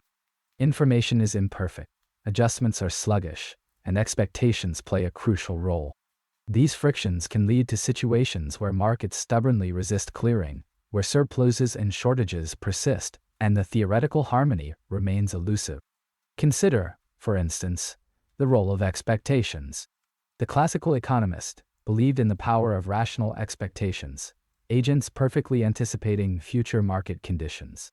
Yet, behavioral economics reminds us that human decision-making is often swayed by biases, heuristics, and emotional responses. Bubbles and crashes, speculative manias and panics are testament to the fact that expectations can drive markets far from their fundamental equilibrium values, creating persistent imbalances that defy the neat predictions of classical models. Furthermore, the very notion of perfect competition, so central to the Walrasian framework, is often more of an aspiration than a reality. Market power, held by a few dominant firms, can distort prices and quantities, preventing the smooth functioning of market clearing mechanisms. Externalities, those costs or benefits that spill over onto third parties not directly involved in a transaction, represent another significant departure from the idealized world of perfect competition. When the social costs or benefits of an activity are not fully reflected in market prices, resources are misallocated, and markets fail to achieve their full potential. The policymaker, tasked with guiding the economy towards a more efficient allocation of resources, must therefore consider these alternative equilibrium concepts. Rather than blindly trusting in the invisible hand, the wise steward recognizes the limitations of market clearing mechanisms and intervenes strategically to address market failures. This might involve regulating monopolies, taxing negative externalities, subsidizing positive externalities, or providing public goods that would otherwise be undersupplied. Another avenue of exploration lies in understanding how informational asymmetries can disrupt market coordination. When one party to a transaction possesses significantly more information than the other, adverse selection and moral hazard can arise, leading to market breakdowns and inefficient outcomes. The market for used cars, famously analyzed, provides a classic example. The seller knows more about the car's quality than the buyer, leading to a situation where only lemons are offered for sale, and the market shrinks or even disappears entirely. Exploring beyond the initial simplicity offers a more nuanced understanding of the intricate dance between markets, agents, and information. It demands acknowledging complexities of human behavior, the persistent imperfections that ripple through the economic system. So, if the dream of perfectly coordinated markets remains elusive, what alternative frameworks can we employ to better understand the forces that shape our economic landscape? How can we design institutions and policies that foster greater efficiency and resilience in a world of imperfect information and bounded rationality? This is the riddle to contemplate next. Chapter 20. Imperfect Competition. Monopolies, oligopolies, and their impact. General equilibrium and market clearing. When do markets coordinate? Last time, we considered the ways in which imperfect competition, those subtle deviations from the ideal of perfect markets, can warp pricing and production decisions. Now, we turn our attention to the broader implications. We shift from the individual forest of a single market to consider the entire economic ecosystem, general equilibrium. It is here we ponder the question: when do these seemingly independent markets, like tributaries feeding a river, truly coordinate to create a balanced, efficient flow? General equilibrium analysis, at its heart, seeks to understand how changes in one market reverberate throughout the entire economy. It's a complex dance of interconnectedness, where a shift in the price of, say, lumber, can ultimately influence the demand for nails, the profitability of construction firms, and even the number of houses built in a given year. This analysis contrasts sharply with partial equilibrium, which isolates a single market and assumes that everything else remains constant. A useful simplification, but a simplification nonetheless. The central concept underpinning general equilibrium is market clearing. In an ideal world, every market finds a price at which supply perfectly matches demand. No surpluses, no shortages. Imagine a still pond, the surface perfectly smooth, reflecting the clear sky above. This is the essence of equilibrium, a state of rest, of balance. But achieving this state across all markets simultaneously is a far more challenging prospect. It relies on a confluence of factors, a symphony of individual decisions harmonizing into a collective outcome. One crucial element is the flexibility of prices. If prices are allowed to adjust freely, responding to the push and pull of supply and demand, then markets are more likely to clear. This price flexibility acts as a signaling mechanism, conveying information about relative scarcities and incentivizing producers and consumers to adjust their behavior accordingly. However, the world is rarely so neat. Rigidities, in the form of price controls, minimum wages, or long-term contracts, can disrupt this smooth adjustment process. Think of rocks in that pond, disturbing the reflection, creating ripples that spread outwards. These rigidities prevent prices from fully reflecting the true underlying conditions of supply and demand, leading to inefficiencies and imbalances. Another key assumption underlying the idealized vision of market clearing is the existence of complete information. If all economic actors possess perfect knowledge of prices, quantities, and available opportunities, then they can make rational decisions that contribute to the overall equilibrium. But information is often incomplete, asymmetric, or costly to acquire. This imperfect information can lead to misallocations of resources, as individuals make decisions based on flawed or outdated knowledge. Imagine navigating that pond in fog. The destination is clear, but the path is obscured. Now, consider the role of competition. In a perfectly competitive market, with numerous buyers and sellers, no single actor has the power to influence prices. This ensures that prices reflect the true cost of production and the true value to consumers. But as we've discussed, imperfect competition, monopolies, oligopolies, can distort this process. A firm with market power can restrict output and raise prices, creating a wedge between what consumers are willing to pay and what it costs to produce. This wedge leads to a deadweight loss, a reduction in overall economic welfare. The classical economist consistently warned against the dangers of such market power. The policymaker, therefore, constantly wrestles with the trade-offs between promoting competition and allowing for innovation and economies of scale. Breaking up large firms may increase competition, but it may also sacrifice the efficiencies that come with size. Regulating prices may protect consumers, but it may also stifle investment and innovation. So, when do markets coordinate? When prices are flexible, information is readily available, and competition is robust. These conditions, however, are rarely perfectly met in the real world.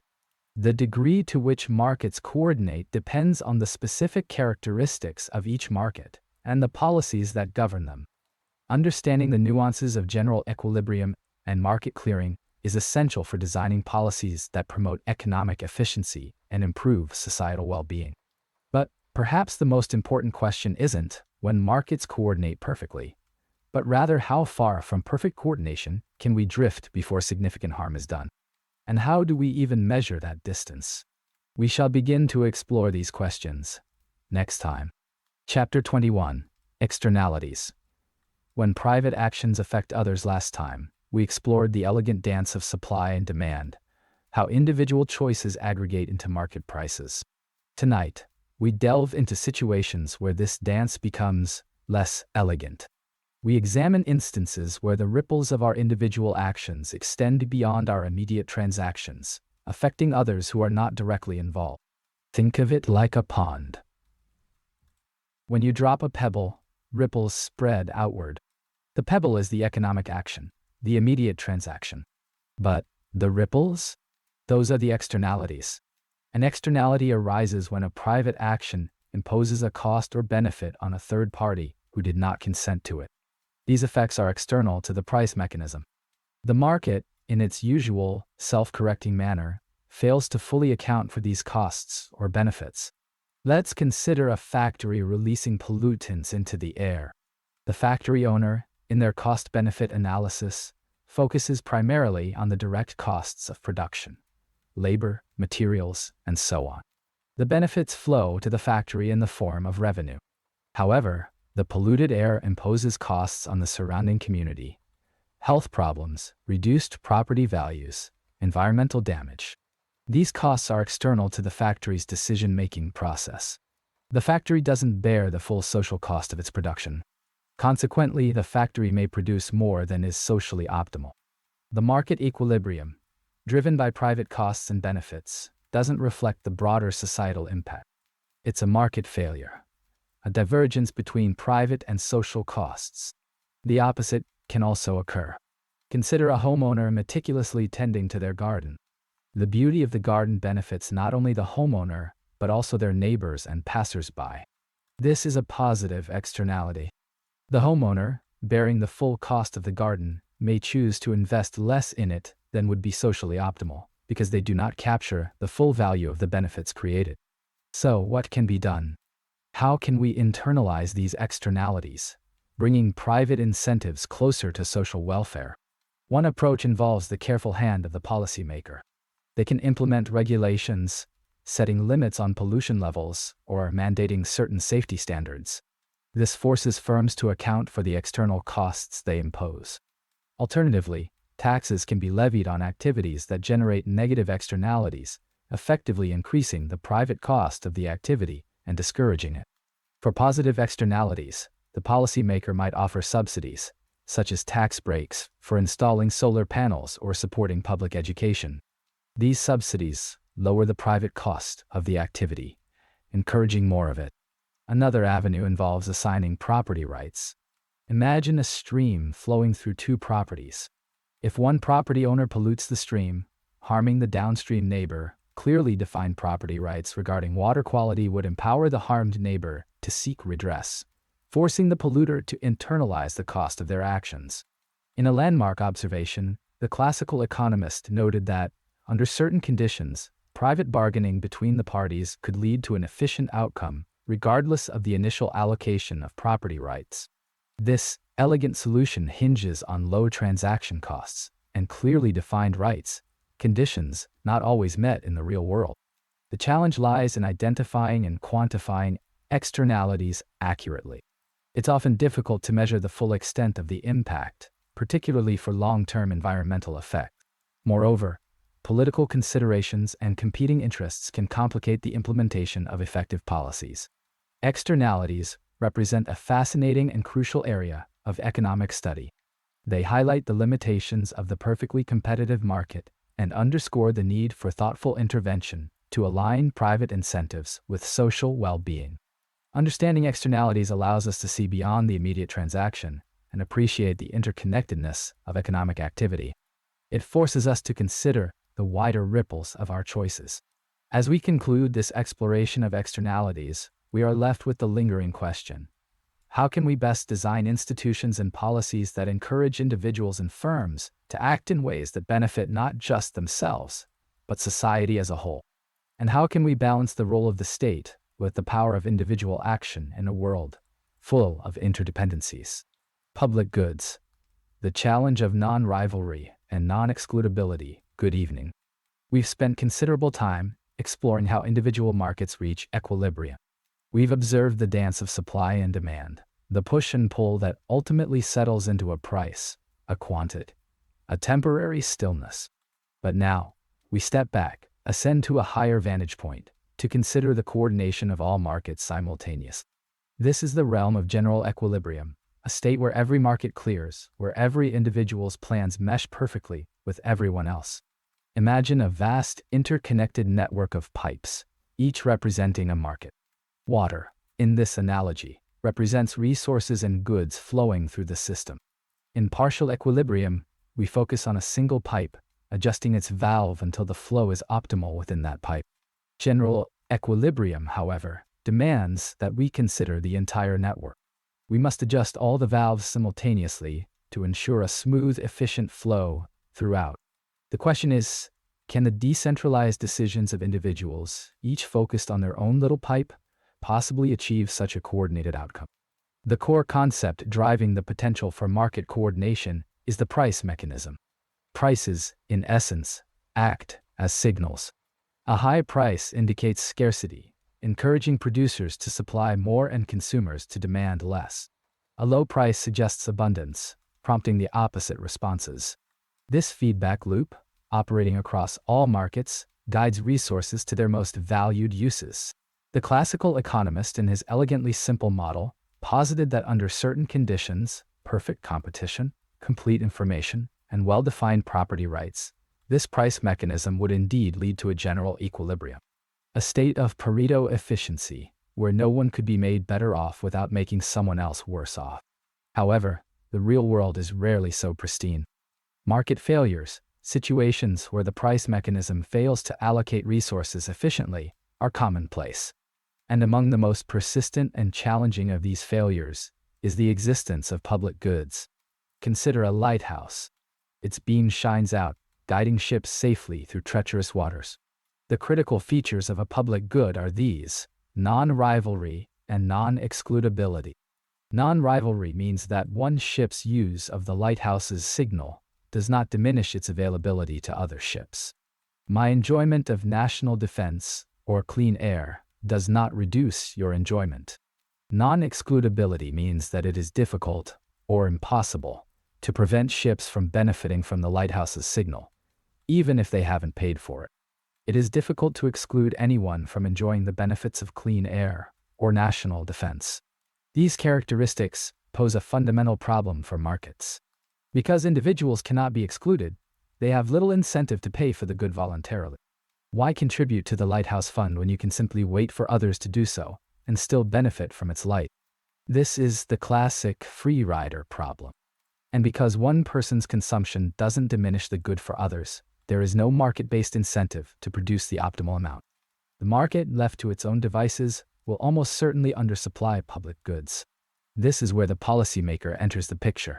Recognizing the inherent limitations of the market in providing public goods, the policymaker often steps in to fill the void. This intervention can take various forms, from direct provision of the good to subsidies that encourage private firms to produce it. The challenge, of course, is determining the optimal level of provision. How much national defense is enough? How clean should the air be? These are complex questions, fraught with political and social considerations. The allocation of public goods highlights a crucial distinction between efficiency and equity. A market may be efficient in allocating resources given the existing distribution of wealth, but that distribution itself may be deeply unequal or unjust. The provision of public goods, funded through taxation, can be a powerful tool for addressing these inequalities, even if it introduces some inefficiencies. The policymaker must constantly balance these competing objectives. So, we see that while the market can be a remarkable coordinating mechanism, its ability to achieve general equilibrium depends on certain conditions being met. When those conditions are violated, as they are with public goods, market failures arise, necessitating intervention. This leads us to a fundamental question. If individual markets, each operating with its own set of dynamics, sometimes fail to coordinate effectively, What other forms of coordination, beyond the price mechanism, might be necessary to achieve a truly flourishing economy and society? What are the limits of laissez-faire, and where does the imperative for collective action truly begin? These are the questions that will guide our exploration in the coming chapters. Good night. Chapter 23. Information asymmetry, adverse selection, and moral hazard. Having explored the idealized landscape of perfectly competitive markets, where price signals danced freely, guiding resources to their most valued uses, we now turn our attention to the shadows that can obscure these signals.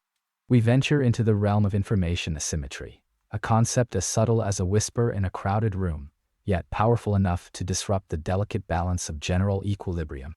Information asymmetry, at its core, acknowledges that economic actors are often not equally informed. One party possesses knowledge that another lacks, creating an imbalance of power and potentially leading to market inefficiencies. Two particularly prominent manifestations of this imbalance are adverse selection and moral hazard. Imagine, if you will, a flowing river. Perfect information allows the water to flow smoothly, each molecule guided by the gradient.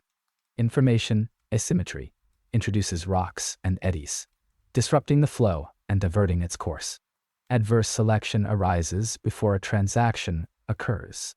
It stems from the pre-existing differences in information between potential trading partners. Consider the market for used cars. The seller typically knows more about the car's true condition than the buyer. This informational advantage allows sellers of lemons, cars with hidden defects, to masquerade as sellers of higher quality vehicles. The unsuspecting buyer, unable to distinguish between the good and the bad, offers a price that reflects the average quality. This average price, however, is too low for sellers of genuinely good cars, who withdraw from the market. The result: the market becomes dominated by lemons, a phenomenon known as the market for lemons. The river, once carrying a diverse mix of vehicles, now only carries the flawed ones. This dynamic isn't limited to used cars. It permeates insurance markets as well. Individuals with a high risk of needing insurance are more likely to purchase it than those with a lower risk. The insurer, unable to perfectly assess each individual's risk profile, must charge a premium based on the average risk. This average premium, however, is unattractive to low-risk individuals, who opt out of the market. Consequently, the insurance pool becomes disproportionately populated by high-risk individuals, driving up premiums further and potentially leading to market collapse. The carefully constructed dam of insurance, meant to regulate risk, begins to leak. Moral hazard, on the other hand, emerges after a transaction has taken place. It arises when one party, shielded from the full consequences of their actions, has an incentive to behave recklessly. Think of someone who has just purchased comprehensive car insurance. Knowing that they are protected from financial losses in case of an accident, they may become less cautious drivers. Similarly, banks that are too big to fail may engage in riskier lending practices, knowing that the government will likely bail them out if things go wrong. The equilibrium, once stable, is nudged off balance by this altered behavior. Both adverse selection and moral hazard highlight the challenges that information asymmetry poses to market efficiency. They demonstrate how seemingly small informational advantages can cascade into significant distortions, preventing resources from flowing to their most valued uses. The classical economist, in their idealized model, assumed perfect information, a simplifying assumption that allowed for elegant and predictable outcomes. However, the policymaker, grappling with the complexities of the real world, must account for these informational imperfections and design policies to mitigate their adverse effect. Potential solutions range from government regulation to the development of private mechanisms for information dissemination. The key is to reduce the informational gap between parties, allowing price signals to more accurately reflect underlying value and fostering a more efficient allocation of resources. The goal is not to eliminate asymmetry entirely, that may be impossible, but to channel the river, to control the flow. But even with these interventions, a nagging question remains. Can we ever truly overcome the inherent informational imbalances that plague our markets? And if not, what are the limitations of market-based solutions? And what alternative mechanisms might we explore to achieve more equitable and efficient outcomes? The answer perhaps lies in understanding the complex interplay between information, incentives, and institutions. And that, my friends, is a journey for another chapter. Chapter 24, Behavioral Economics. Challenging rationality assumptions. Last time, we explored the nascent field of behavioral economics, observing how cognitive biases and psychological quirks often lead individuals to deviate from the perfectly rational actors presumed by classical economic models. Now, we turn our attention to a grander question. If individuals aren't always rational, how does this affect the ability of markets to coordinate economic activity? This brings us to the topic of general equilibrium and market clearing, the conditions under which markets, ideally, find a harmonious balance. The dream of general equilibrium is a beautiful one. Imagine an economy as a vast, interconnected ecosystem, where every market, for goods, services, labor, capital, is subtly linked to all others. The price of apples, for instance, isn't determined in isolation. It's influenced by the cost of labor to pick them, the demand for substitute fruits, the interest rates that affect orchard owners' borrowing costs, and so forth.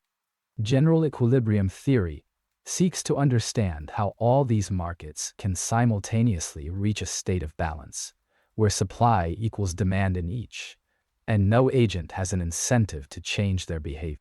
The concept of market clearing is central to this equilibrium.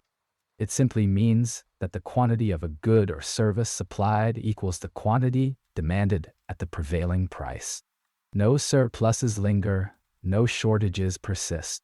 Ideally, in a world of perfectly rational agents, prices adjust dynamically to eliminate any imbalances. Excess supply pushes prices down, incentivizing increased demand and decreased production. Conversely, excess demand pushes prices up, discouraging consumption and encouraging production. This self-correcting mechanism, driven by the invisible hand, is the foundation of classical economic thought. The classical economist held that with sufficient information and well-defined property rights, markets would naturally gravitate towards this equilibrium. Resource allocation would be efficient, maximizing overall societal welfare. Government intervention in this view was generally seen as disruptive, interfering with the natural coordinating power of the market. However, behavioral economics throws a wrench into this idealized machine. What happens when individuals are prone to systematic errors in judgment, when their decisions are swayed by emotions, biases, and heuristics? Does the invisible hand still guide the market to efficient outcomes? Consider, for instance, the phenomenon of loss aversion. We tend to feel the pain of a loss more strongly than the pleasure of an equivalent gain. This can lead to suboptimal investment decisions, with individuals holding on to losing assets for too long, hoping they will eventually recover. This irrational behavior can prevent markets from clearing efficiently, as asset prices may not accurately reflect their fundamental value. Similarly, herd behavior, where individuals mimic the actions of others, can create bubbles and crashes in financial markets. If everyone is buying a particular asset, driven by the fear of missing out, the price can become detached from reality. This speculative bubble eventually bursts, leading to widespread losses and market instability. The market, far from self-correcting, amplifies the irrationality of its participants. The policymaker, armed with insights from behavioral economics, might advocate for interventions to nudge individuals towards more rational decisions. This could involve providing clearer information, framing choices in a way that reduces cognitive biases, or implementing regulations to curb excessive speculation. The aim is not to replace individual choice, but to create an environment where individuals can make more informed and rational decisions. However, even these interventions are not without their challenges. Are we, as economists, capable of reliably identifying and correcting for irrationality?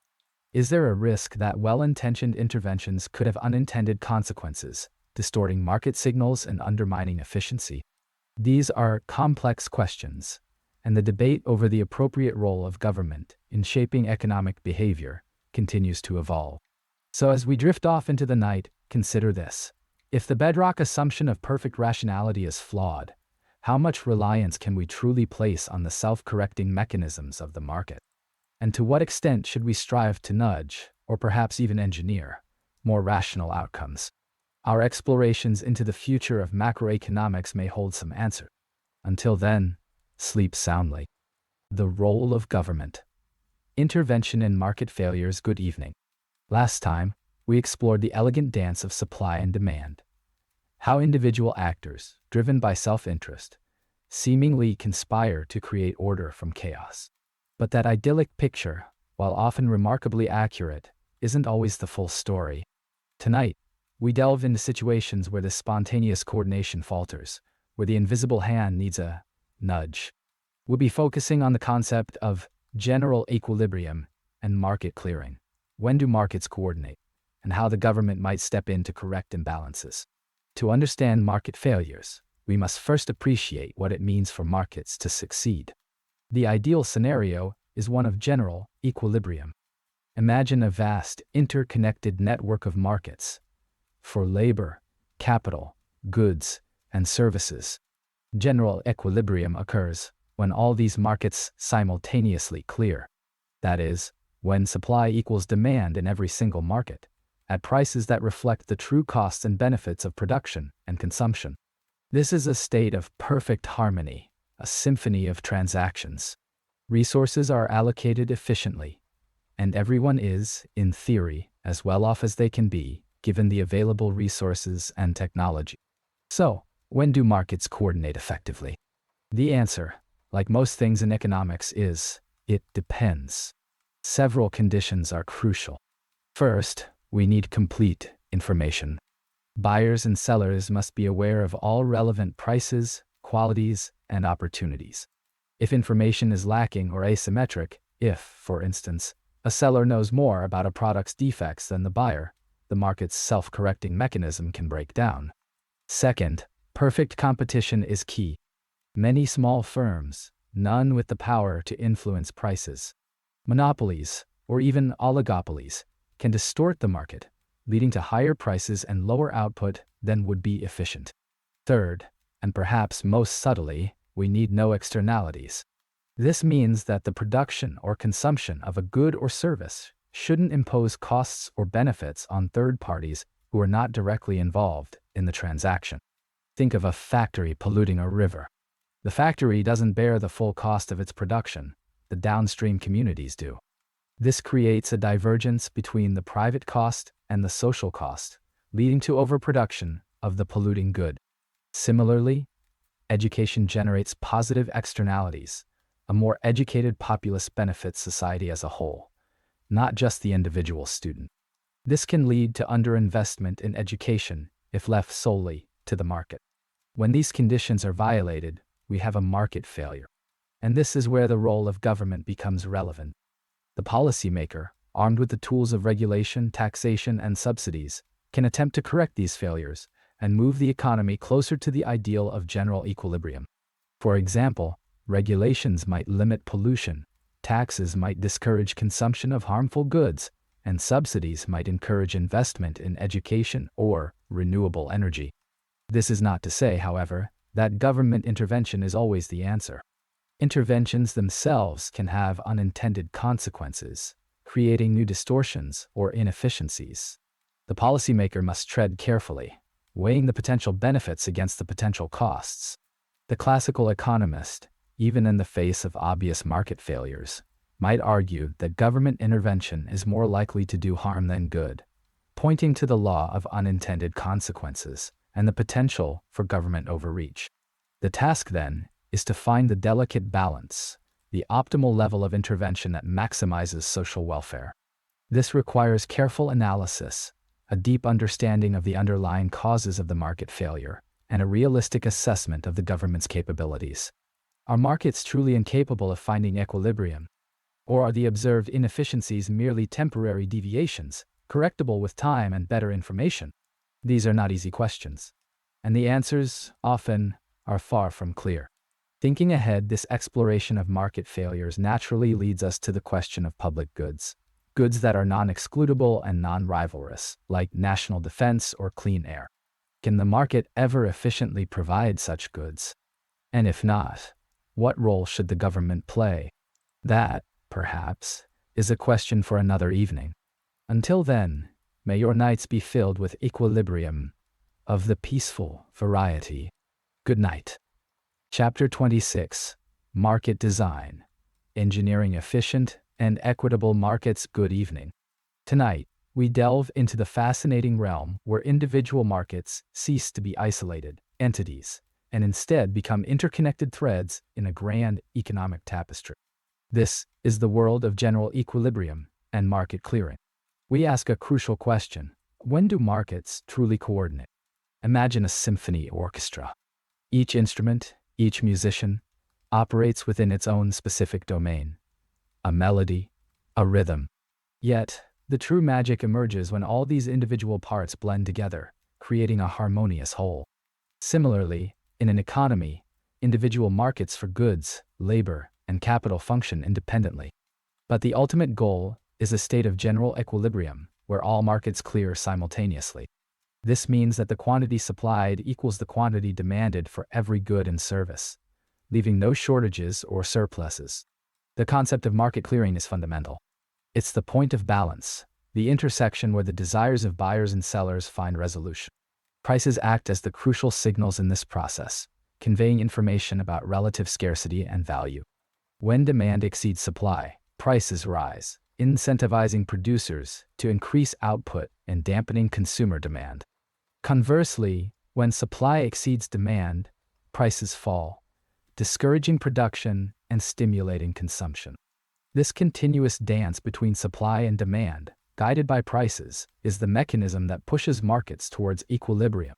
However, achieving general equilibrium across all markets is far more complex than finding equilibrium in a single market. Consider the interplay between the labor market and the market for automobiles. If wages in the auto industry rise significantly, it might attract more workers to that sector. This could lead to increased production of automobiles, lowering their price. However, higher wages also increase the cost of producing cars, potentially pushing prices up. Furthermore, workers now have more disposable income, which they might spend on other goods and services, creating ripple effects throughout the economy. So, when do these intricate market interactions lead to coordinated outcomes? The classical economists believed that, under certain conditions, free markets possess a remarkable self-regulating ability. They posited that the pursuit of individual self-interest, guided by the invisible hand of the price mechanism, would naturally lead to a socially optimal allocation of resources. This perspective hinges on assumptions such as perfect competition, complete information, and the absence of externalities. However, reality is often less idyllic. Market failures, such as monopolies, information asymmetries, and externalities, can disrupt the smooth functioning of the price mechanism and prevent markets from reaching general equilibrium. Furthermore, the distribution of wealth and income can significantly impact the outcome of market interactions. Even if all markets clear, the resulting allocation of resources might be considered unfair or inequitable. This is where the role of the policymaker comes into play. When markets fail to coordinate efficiently or equitably, intervention may be warranted. This could involve measures such as antitrust enforcement to promote competition, regulations to address externalities, or policies to redistribute income and wealth. However, intervention must be approached with caution. Poorly designed policies can inadvertently distort market signals, leading to unintended consequences and further inefficiencies. Market design, therefore, becomes an engineering challenge. It involves carefully crafting rules and institutions that encourage efficient and equitable market outcomes. This can include designing auctions for spectrum licenses, creating mechanisms for matching organ donors with recipients, or developing trading platforms for carbon emissions. Successfully navigating this complex terrain requires a deep understanding of both the strengths and limitations of market mechanisms. It requires an appreciation for the intricate interplay between individual incentives, market structures, and policy interventions. The objective is not to replace the market, but rather to enhance its ability to coordinate economic activity in a way that benefits society as a whole. Market design is, in essence, the art of nudging the symphony towards greater harmony, recognizing that perfect pitch is an elusive, perhaps unattainable, ideal. Chapter 27. Auctions. Mechanism design for resource allocation. Ah, yes. Having contemplated the finer points of efficiency and the subtle dance of welfare, we now turn our attention to a fascinating corner of economics: auctions. Auctions, you see, are far more than simple bidding wars. They are intricate mechanisms designed to allocate resources, often scarce ones, in a way that mimics, or even improves upon, the idealized world of general equilibrium. Tonight, we shall consider how well these artificial markets can actually coordinate the desires of diverse individuals. And when those markets, in their elegant simplicity, falter. The concept of general equilibrium, as we've discussed, rests upon the idea of market clearing. Imagine a vast sea of interconnected markets, each influencing the other. Equilibrium is achieved when the supply and demand in each of these markets perfectly balance, like the delicate tension in a well-tuned string instrument. Prices act as signals, whispering information about scarcity and desire, guiding resources to where they are most valued. But how does this grand coordination actually happen? In theory, Walras law provides a comforting assurance: if all but one market clear, the last market must also clear. It suggests an inherent self-correcting mechanism within the system. However, this is predicated on several crucial assumptions, often far removed from the messy reality of human behavior. For example, complete information is rarely available. Individuals may not know the true value of the good being exchanged, or the intentions of other participants. This informational asymmetry can derail the delicate balance required for efficient allocation. Auctions in their various forms are attempts to mitigate these informational challenges. Consider a sealed bid auction. Each participant submits a bid without knowing the other's offers. The highest bidder wins and pays their bid, or, more subtly, pays the second highest bid. These seemingly simple rules have profound implications for how bidders behave. The classical economist, ever rational, will adjust their bid based on their estimation of the good's value, tempered by their beliefs about the other bidder's valuations. However, deviations from strict rationality are common. The fear of losing, the desire to win at all costs, or simply a misunderstanding of the auction's rules can lead to suboptimal outcomes. Moreover, collusion among bidders can distort the market, preventing the good from reaching its most highly valuing owner. The policymaker must therefore consider the potential for such manipulations when designing and regulating auction mechanisms. The beauty of mechanism design lies in its ambition to create rules that incentivize truthful revelation of private information. The Vickrey auction, for example, is designed to be truth-revealing. It theoretically motivates each bidder to bid their true valuation, as overbidding carries the risk of winning and paying more than the good is worth, while underbidding increases the risk of losing the good altogether. This truthfulness is crucial for achieving an efficient allocation of resources, as it allows the good to flow to the individual who values it most. But even the most carefully crafted auction mechanism is not a perfect substitute for the fluid, continuous adjustments of an idealized general equilibrium. Auctions are discrete events, occurring at specific points in time. They can be costly to participate in, limiting the number of potential bidders. And they may not fully account for the complex interdependencies between different markets. The efficient allocation achieved within an auction may be undermined by inefficiencies elsewhere in the economy. Furthermore, the concept of market clearing itself becomes more nuanced in the context of auctions. Does clearing mean that the good has been allocated to the highest bidder? Or does it also require that the price paid reflects the true social value of the good? These are difficult questions, and the answers often depend on the specific context and the goals of the auction designer. The challenge, then, is to design auction mechanisms that not only allocate resources efficiently, but also promote fairness and transparency, and minimize the potential for manipulation. So, as we close our eyes tonight and reflect on the flickering candlelight of economic thought, consider this: how can we ever truly know if a market, whether artificially constructed or organically evolved, has achieved its optimal state? And what lies beyond the realm of static equilibrium? What forces propel the system forward, constantly seeking a new balance? These questions, my friends, will guide our journey into the dynamic world of economic growth and development. Good night. Matching markets, Connecting supply and demand in complex systems, we've explored individual markets, observing how prices emerge from the interplay of supply and demand. But the real world is rarely so compartmentalized. Instead, it's a tapestry of interconnected markets, each influencing the others. This brings us to the concept of general equilibrium, a state where all markets clear simultaneously. Remember our focus on the efficient allocation of resources. General equilibrium is the ultimate expression of that efficiency, a harmonious coordination of countless individual decisions. Think of an orchestra. Each instrument, on its own, produces a sound.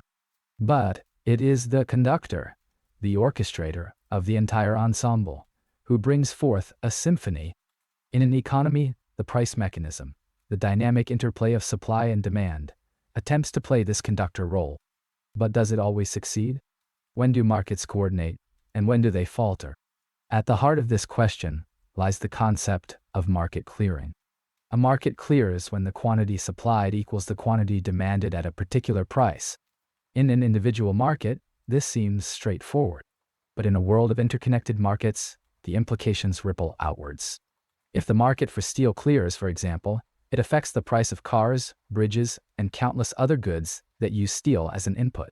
These, in turn, affect the markets for labor, capital, and other resources.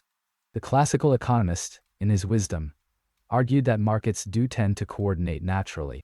He believed in the inherent self-correcting nature of the system. If there's excess supply in one market, prices will fall, encouraging demand and discouraging supply, until equilibrium is restored. If there's excess demand, prices will rise, dampening demand and stimulating supply. This process, he believed, would extend across all markets, eventually leading to a general equilibrium. However, reality often presents a more complex picture. The assumption of perfectly flexible prices, a cornerstone of the classical economist's argument, is not always valid. In some markets, prices are sticky. They don't adjust quickly to changes in supply and demand. Labor markets, for example, often exhibit wage stickiness, making it difficult to achieve full employment. Furthermore, the presence of externalities, costs or benefits that affect parties not directly involved in a transaction, can disrupt the coordination process. Pollution, for instance, is a negative externality that distorts market signals and leads to inefficient outcomes. The policymaker, recognizing these imperfections, often intervenes in markets to improve coordination. This might involve setting price floors or ceilings, imposing taxes or subsidies, or regulating industries to address externalities. However, such interventions are not without their own risks. Poorly designed policies can distort market signals further, leading to unintended consequences and exacerbating inefficiencies. Imagine a complex network of pipes, each carrying water. If one pipe is blocked, the flow of water throughout the entire network is affected. Similarly, disruptions in one market can have cascading effects on the rest of the economy. Understanding these interconnections is crucial for designing effective policies that promote economic stability and efficiency. The question of when markets coordinate is not simply a matter of theory. It has profound implications for our understanding of economic crises, inequality, and the role of government in the economy. While the ideal of a perfectly coordinated general equilibrium may remain elusive, striving towards it, understanding the forces that promote coordination and mitigating those that hinder it is a worthwhile endeavor. But how do we measure the degree to which real-world markets actually approach this ideal? What tools can we use to analyze these complex interdependencies and guide the efforts of the policymaker? That, my friends, is a question for another evening. General equilibrium and international trade. Comparative advantage. Good evening. In our previous exploration, we touched upon the beauty of partial equilibrium, the meticulous study of individual markets. But economic life, as we know, is rarely a solitary pursuit. Tonight, we delve into the broader landscape, general equilibrium. This allows us to observe how all markets interact and move towards simultaneous balance. It's a bit like watching a complex mobile, where a movement in one part causes a subtle yet significant ripple throughout the whole structure. General equilibrium is, at its heart, about market clearing. We seek to understand when and how all markets in an economy can coordinate to achieve a state where supply equals demand for every good and service. This isn't a given. Imagine a symphony orchestra where each musician plays flawlessly, but without regard for the conductor or the score. The result would be cacophony, not harmony. Similarly, in an economy, individual market equilibria, while desirable in themselves, do not guarantee overall equilibrium. We need a coordinating mechanism. So, the pivotal question becomes, when do markets coordinate? The answer, perhaps unsurprisingly, lies in certain underlying assumptions. One crucial concept is the existence of a price system that accurately reflects relative scarcities. Think of prices as signals, guiding resources to their most valued uses. If prices are distorted by taxes, subsidies, or artificial price controls, these signals become garbled. Resources are misallocated, and the economy falls short of its potential. The classical economist posited that, under idealized conditions, free markets, guided by the invisible hand, will indeed coordinate to achieve general equilibrium. These idealized conditions often include perfect competition, complete information, and the absence of externalities, costs or benefits that affect parties not directly involved in a transaction. In reality, these conditions are rarely fully met. But the classical economist's model remains a valuable benchmark, a theoretical ideal against which we can measure the performance of real-world economies. The beauty of the system, in theory, lies in its self-correcting nature. If, for example, there is excess demand for a particular good, its price will rise. This higher price signals to producers to increase supply, and to consumers to reduce demand, eventually restoring equilibrium. Conversely, if there is excess supply, the price will fall, incentivizing consumers to buy more and producers to produce less. This dance of supply and demand, driven by price signals, is the engine of coordination. However, the policymaker must also be aware of the limitations of this model. Market failures, such as externalities and information asymmetries, can disrupt this coordination. Consider pollution, a classic example of a negative externality. A factory may produce goods efficiently, but in doing so, it pollutes the air and water, imposing costs on society that are not reflected in the price of the goods. In such cases, government intervention, such as environmental regulations or taxes on pollution, may be necessary to correct the market failure and improve overall economic efficiency. Furthermore, the distribution of income plays a significant role in general equilibrium. The demands of the wealthy, for example, may be vastly different from those of the poor. A market-clearing equilibrium that satisfies the demands of the wealthy may leave the poor underserved, leading to social and political unrest. Thus, the policymaker cannot ignore issues of equity when striving for general equilibrium. International trade provides a fascinating arena to observe general equilibrium in action.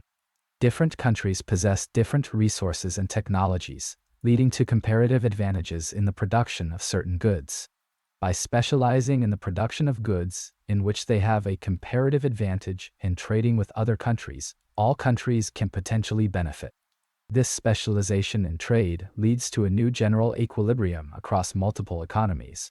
The concept of comparative advantage demonstrates that even if one country is absolutely more efficient in producing all goods, it can still benefit from trade by specializing in the goods it produces relatively more efficient. Trade allows for resources to be allocated globally, as if guided by a single, international, invisible hand. Of course, the real world is far more complex, with trade barriers, transportation costs, and political considerations complicating the picture. But the underlying principle of comparative advantage remains a powerful force, driving international trade flows and shaping global general equilibrium. As we conclude this chapter, we are left with a fundamental question. If markets do not always naturally coordinate towards a socially optimal general equilibrium, what role should the state play in intervening? And how do we accurately assess the costs and benefits of such interventions in a world as interconnected and complex as ours? This challenge awaits us in our next exploration, where we delve further into the intricacies of public policy and market regulation. Chapter 30. exchange rates, and global market interdependence. Good evening. We've been exploring the intricate dance of exchange rates, their sway and influence on international trade and capital flows. Now, let us delve into a more fundamental question, a question that lies at the heart of understanding how these individual pieces, exchange rates, trade balances, capital movements, fit together in a coherent global picture. Our inquiry tonight: general equilibrium and market clearing. When and under what conditions do markets truly coordinate? The quest for general equilibrium is, in essence, a search for harmony. Imagine an orchestra tuning before a performance. Each instrument, each market, adjusts, seeking resonance with the others until a unified chord emerges. This chord represents a state where all markets are simultaneously in equilibrium, where supply meets demand across the entire economic landscape, both domestically and internationally. Market clearing is the mechanism by which this harmony is achieved.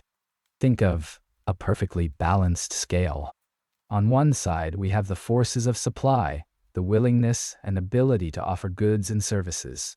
On the other, we have the forces of demand, the desire and capacity to purchase those same goods and services. When the scale is perfectly balanced, the market clears. The quantity supplied equals the quantity demanded at a particular price. However, the world is not a single, isolated market.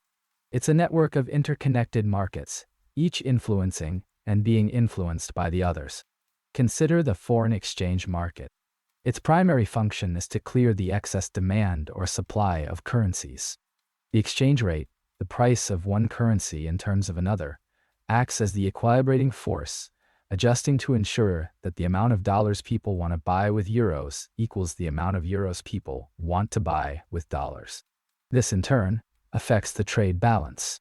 A depreciation in the exchange rate makes a nation's exports cheaper and its imports more expensive, theoretically improving the trade balance. But does this automatic adjustment always occur smoothly? That's where the complexities arise. One common assumption is that prices are perfectly flexible, adjusting instantaneously to any change in supply or demand. The classical economist believed devoutly in this instantaneous adjustment, arguing that markets, left to their own devices, would rapidly reach a state of equilibrium. Any deviations from this state were merely temporary hiccups, quickly corrected by the invisible hand of the market. However, reality often proves more stubborn. Prices, particularly wages, can be sticky, resisting downward pressure even when there is excess supply in the labor market. This stickiness can prevent markets from clearing quickly, leading to prolonged periods of disequilibrium, such as unemployment or trade imbalances. Furthermore, the global economy is not simply a collection of individual markets acting in isolation. It is a complex dynamic system where actions in one market reverberate throughout the entire network. A change in government policy in one country, for example, can have ripple effects on exchange rates, trade flows, and economic activity in other countries. The policymaker, therefore, must be keenly aware of these interdependencies, recognizing that their actions can have unintended consequences far beyond their own borders. Consider the case of capital controls. In an attempt to stabilize its currency, a country might impose restrictions on the flow of capital in and out of its borders. While such measures might offer temporary relief, they can also distort market signals, leading to inefficient allocation of capital and potentially hindering long-term economic growth. Moreover, they can provoke retaliatory measures from other countries, escalating into trade wars and further disrupting the global economy. So, when do markets coordinate effectively, leading to a stable and prosperous global economy? The answer, as always, is nuanced. It depends on a multitude of factors, including the degree of price flexibility, the strength of institutional frameworks, and the wisdom of policy choices. The pursuit of general equilibrium is not a simple equation to be solved, but rather a continuous process of adaptation and adjustment, a never-ending quest for balance in a world of constant change. And what happens when this balance proves elusive? What forces tend to drive the global economy away from this idealized state of coordination? That, perhaps, is a question for our next exploration. Good night. Chapter 31. Financial Markets. General Equilibrium. with uncertainty and risk, general equilibrium, and market clearing. When do markets coordinate? Good evening. We've journeyed through individual behavior, pondered consumption and production, and now, like tributaries joining a river, we arrive at the confluence of all these forces, general equilibrium. Specifically, tonight we consider how markets, particularly financial markets under the shadow of uncertainty and risk, might, or might not, coordinate to achieve an efficient allocation of resources. Remember our discussions on partial equilibrium? We focused on one market, holding all else constant. General equilibrium, in contrast, demands that we simultaneously consider all markets. It is a holistic view, acknowledging that every price, every quantity, is intertwined with every other. Think of it as a vast, complex ecosystem where the health of one species affects the entire system. The central question then becomes, can this intricate web of interactions lead to a stable, efficient outcome? Can markets, driven by self-interested individuals, collectively stumble upon an allocation that maximizes overall welfare? Market clearing is the mechanism by which this coordination, if it occurs, is manifested. A market clears when the quantity demanded equals the quantity supplied. It is the point of balance, the equilibrium price where buyers and sellers find common ground. When all markets clear simultaneously, we have a general equilibrium. But what conditions are necessary for this seemingly miraculous coordination to arise? A foundational result, often associated with the classical economist, posits that under certain conditions, competitive markets do lead to a Pareto-efficient allocation. This means that we cannot reallocate resources in a way that makes someone better off without making someone else worse off. It's a benchmark, a theoretical ideal. These conditions, however, are not without their caveats. They typically include complete markets, perfect information, and the absence of externalities. Notice that real-world markets often fall short of these ideal conditions. Uncertainty and risk further complicate the picture. In a world where the future is unknown, individuals must form expectations and make decisions based on incomplete information. Financial markets, dealing as they do with future claims and contingent payments, are particularly sensitive to these factors. Consider the role of asset prices. These prices reflect not only current values, but also expectations about future payoffs. If investors are overly optimistic or pessimistic, asset prices may deviate significantly from their fundamental values, leading to bubbles or crashes. The policymaker, tasked with maintaining financial stability, must then grapple with the challenge of distinguishing between rational price fluctuations and irrational exuberance. The presence of asymmetric information, where some participants have more information than others, can also impede market clearing. For example, in the market for loans, lenders may be reluctant to lend to borrowers they perceive as high risk, leading to credit rationing and inefficient allocation of capital. So, when do markets coordinate? The answer, it seems, is contingent. Under idealized conditions, general equilibrium may be achievable. But in the real world, with its inherent imperfections, markets often require interventions, regulation, information provision, and sometimes direct action to nudge them towards a more efficient and equitable outcome. The question isn't just whether markets can coordinate, but whether we as a society want them to and what tools we will use to guide them. It's a delicate balancing act, a continuous process of adjustment and refinement. As we consider the role of these interventions, we begin to touch upon the realm of welfare economics and the questions of distributive justice that are forever intertwined with efficiency. And so, our journey continues. What principles should guide the policymaker as they navigate the trade-offs between efficiency and equity? That, perhaps, is a question for another evening. Chapter 32. Asset Pricing Models. Explaining stock market behavior, we've explored individual investment decisions, the delicate dance of risk and return. Now, let us ascend to a higher vantage point, a wider horizon. We turn to the grand symphony of the market itself. This chapter seeks to understand how these individual choices coalesce, harmonizing, or perhaps dissonantly clashing, to shape the behavior of asset prices across the entire system. We'll be concerned not just with what individuals do, but how the collective impact of those actions determines the landscape of investment opportunities. Imagine a vast, interconnected network. a sprawling tapestry woven from the threads of supply and demand, risk aversion, and expectation. This is the essence of general equilibrium. It's a state where all markets within an economy simultaneously clear. No excess supply, no pent-up demand. Each price, each quantity, finds its rightful balancing level. Every actor, from the smallest saver to the largest corporation, has optimized their choices, given the choices of all others. But this state of equilibrium is not some fixed, immutable point. It's more akin to a gently oscillating mobile, responding to subtle shifts in wind and weight. News arrives, a technological breakthrough, a change in interest rates, a geopolitical event, and the equilibrium position adjusts. These adjustments, these ripples through the network, are what we observe as market fluctuations. At the heart of general equilibrium lies the concept of market clearing. Picture an old-fashioned scale, carefully balanced. On one side, we have the supply of an asset, shares of a company, bonds issued by a government. On the other, we have the demand, the accumulated desire of investors to hold that asset. The price acts as the fulcrum, the balancing point. If demand exceeds supply, the price rises, encouraging suppliers to offer more and discouraging some demanders. Conversely, if supply exceeds demand, the price falls, encouraging demand and reducing supply.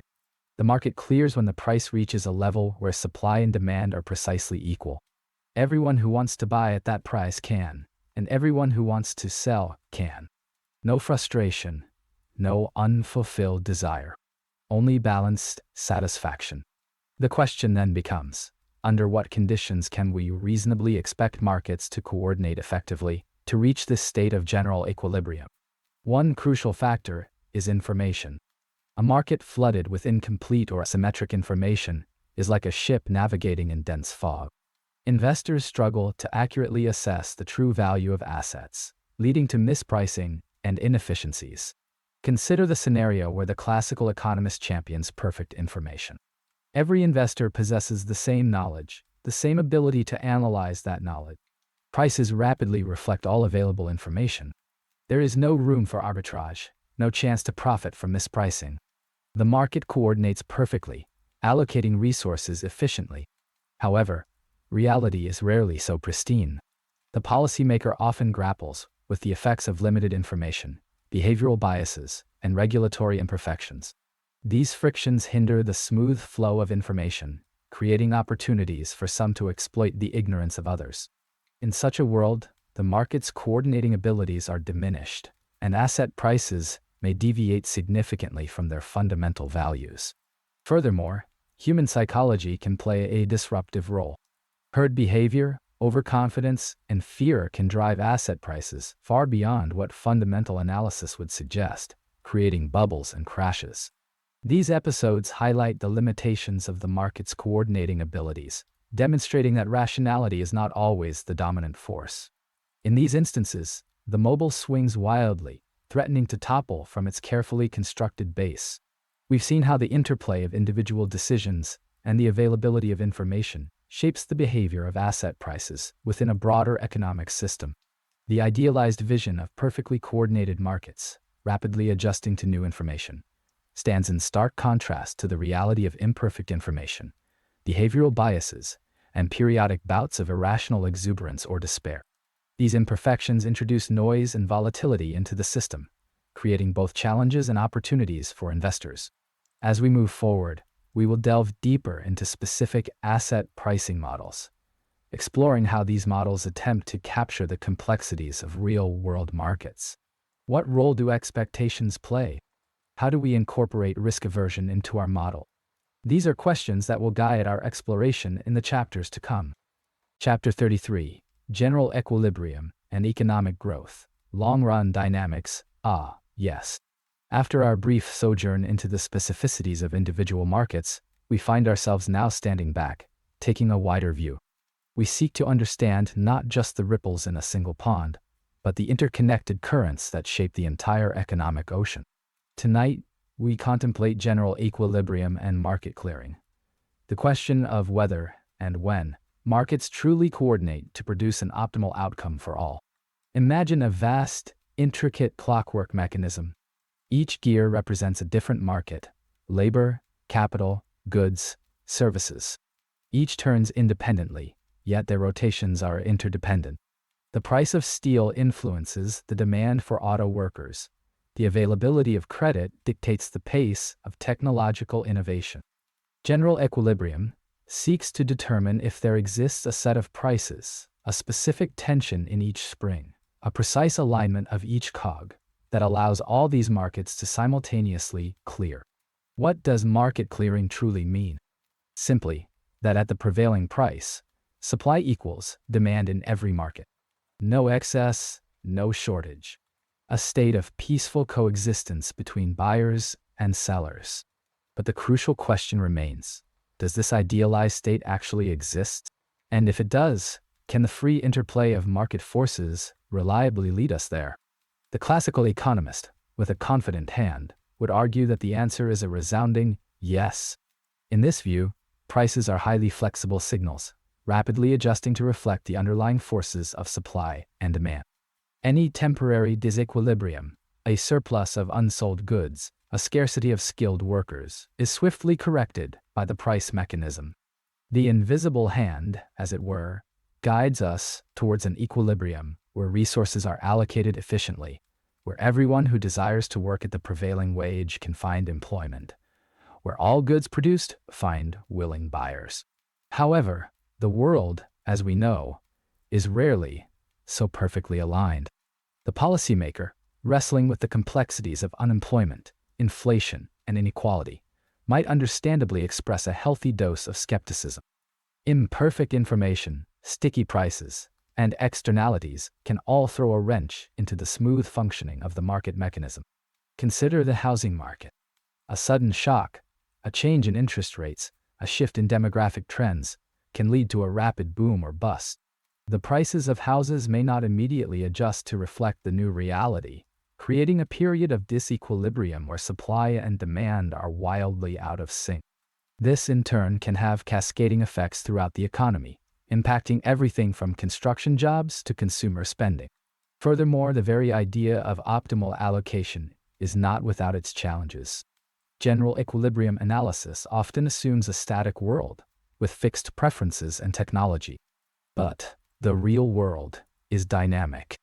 Innovation constantly disrupts established patterns, creating new opportunities and rendering old skills obsolete. Moreover, the distribution of wealth and income can significantly impact the nature of the equilibrium. A market outcome, that is, efficient in the sense of maximizing total output, may still be highly unequal, raising questions of fairness and social justice. The question of whether markets coordinate effectively, therefore, is not a simple one to answer. The reality lies somewhere between the idealized vision of the classical economist and the cautious realism of the policymaker. Markets can be powerful engines of economic growth and efficiency, but they are also prone to imperfections and prone to generating outcomes that are not necessarily equitable or sustainable. Understanding the conditions under which markets succeed or fail in coordinating economic activity is crucial for informed policymaking. It requires a nuanced appreciation of the interplay between individual markets and the broader economic system. It demands a willingness to grapple with the complexities of human behavior and the ever-evolving landscape of technology. Tonight, we have only touched the surface of this vast and intricate topic. As we move forward, we must ask ourselves, what role does government intervention play in fostering efficient and equitable outcomes? Can policy effectively steer the market towards a more desirable equilibrium? Or does it inevitably distort the natural flow of economic forces? This question, my friends, will be the guiding star for our next exploration. Chapter 34. Technological Change and Market Adaptation. Tonight, we turn our attention to general equilibrium, a concept that attempts to describe the state of affairs when all markets within an economy are simultaneously in equilibrium. Think of it as a vast, intricate clockwork mechanism, each gear representing a different market, each interacting and influencing the other. When all gears are turning smoothly, without friction or blockage, we approach general equilibrium. But what forces ensure this coordination, and under what conditions might the system falter. The core idea rests on the concept of market clearing. A market clears when the quantity demanded equals the quantity supplied. At this point, there's no excess demand, no surplus of goods languishing unsold. Prices, in theory, adjust to bring about this delicate balance. But achieving this, across all markets simultaneously, requires a powerful coordinating mechanism. One of the most enduring models attempting to explain this coordination originates from what we might call the classical economist viewpoint. They posited that, under certain conditions, a perfectly competitive market system possesses an inherent tendency toward general equilibrium. Prices act as signals, conveying information about relative scarcity and abundance. If demand for a particular good increases, its price rises. This higher price, in turn, encourages producers to supply more of that good, while simultaneously discouraging some consumers from purchasing it. The market, guided by the invisible hand, adjusts to restore equilibrium. However, this idealized view rests on several crucial assumptions. Perfect competition, with numerous buyers and sellers, none of whom have the power to influence prices, is one. Another is the assumption of perfect information. Everyone knows the prices of everything, and there's no uncertainty about the future. Furthermore, there are typically no externalities. The production or consumption of a good doesn't impose costs or benefits on third parties not involved in the transaction. These are stringent requirements indeed. When these assumptions are violated, the coordinating power of markets can weaken and even fail. Consider the case of market failures. Externalities, for instance, can lead to overproduction or underproduction of certain goods. Pollution, a classic example, represents a negative externality. The cost of pollution is not borne by the producer, leading to excessive production. In such situations, markets, left to their own devices, will not achieve a socially optimal outcome. Asymmetric information presents another challenge. If one party in a transaction possesses significantly more information than the other, the market may function inefficiently. The market for used cars, often cited as an example, illustrates this point. Sellers typically know more about the condition of their cars than buyers, which can lead to adverse selection, where only the worst cars are offered for sale. Furthermore, the assumption of instantaneous price adjustments is often unrealistic. In reality, prices can be sticky, meaning they don't adjust quickly to changes in supply and demand. This stickiness can be due to factors like long-term contracts, menu costs, or psychological factors. The presence of sticky prices can lead to imbalances in the market, resulting in periods of unemployment or inflation. The policymaker, often tasked with addressing these market failures, can intervene in various ways. They might impose taxes or subsidies to correct for externalities, regulate industries to ensure fair competition, or provide information to reduce asymmetric information. The goal is to improve the functioning of markets and bring them closer to the idealized state of general equilibrium. However, intervention is not without its own challenges. The policymaker must have sufficient information to understand the nature and extent of the market failure. Furthermore, interventions can have unintended consequences, distorting markets in unforeseen ways. A poorly designed regulation, for instance, can stifle innovation or create new inefficiencies. Finding the right balance between intervention and laissez-faire remains a central challenge in economic policy. The quest for general equilibrium is not merely an academic exercise. Understanding the conditions under which markets coordinate and the circumstances under which they fail is crucial for designing policies that promote economic efficiency and social welfare. It requires a constant awareness of the underlying assumptions and a willingness to adapt our understanding as the economic landscape evolves. It is a continuous dance of observation, analysis, and adaptation. Environmental economics, modeling resource scarcity and pollution. Good evening. We've been exploring the complex relationship between economic activity and the environment, examining how market failures can lead to resource depletion and pollution. Tonight, we turn to a more fundamental question: when and how well do markets actually coordinate the vast web of economic interactions needed to achieve an efficient allocation of resources? This brings us to the concept of general equilibrium and market clearing.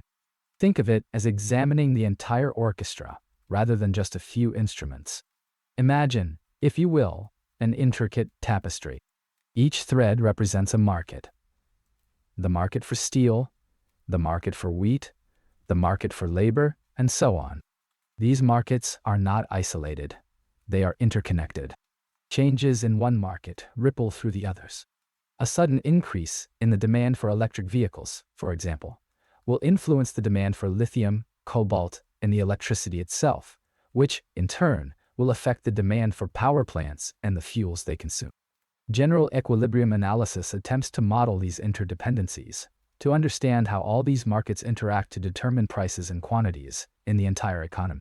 Now, the core idea is this. For an economy to be in general equilibrium, all markets must simultaneously clear. What does market clearing mean? It means that, in each market, the quantity demanded is equal to the quantity supplied. No excess demand, no surplus. Imagine a perfectly balanced scale, with the weight of demand precisely mirroring the weight of supply. When all these scales across all markets are in balance simultaneously, we have a general equilibrium. It's a state of overall economic harmony, where resources are allocated in a way that satisfies everyone's desires, given the constraints of scarcity.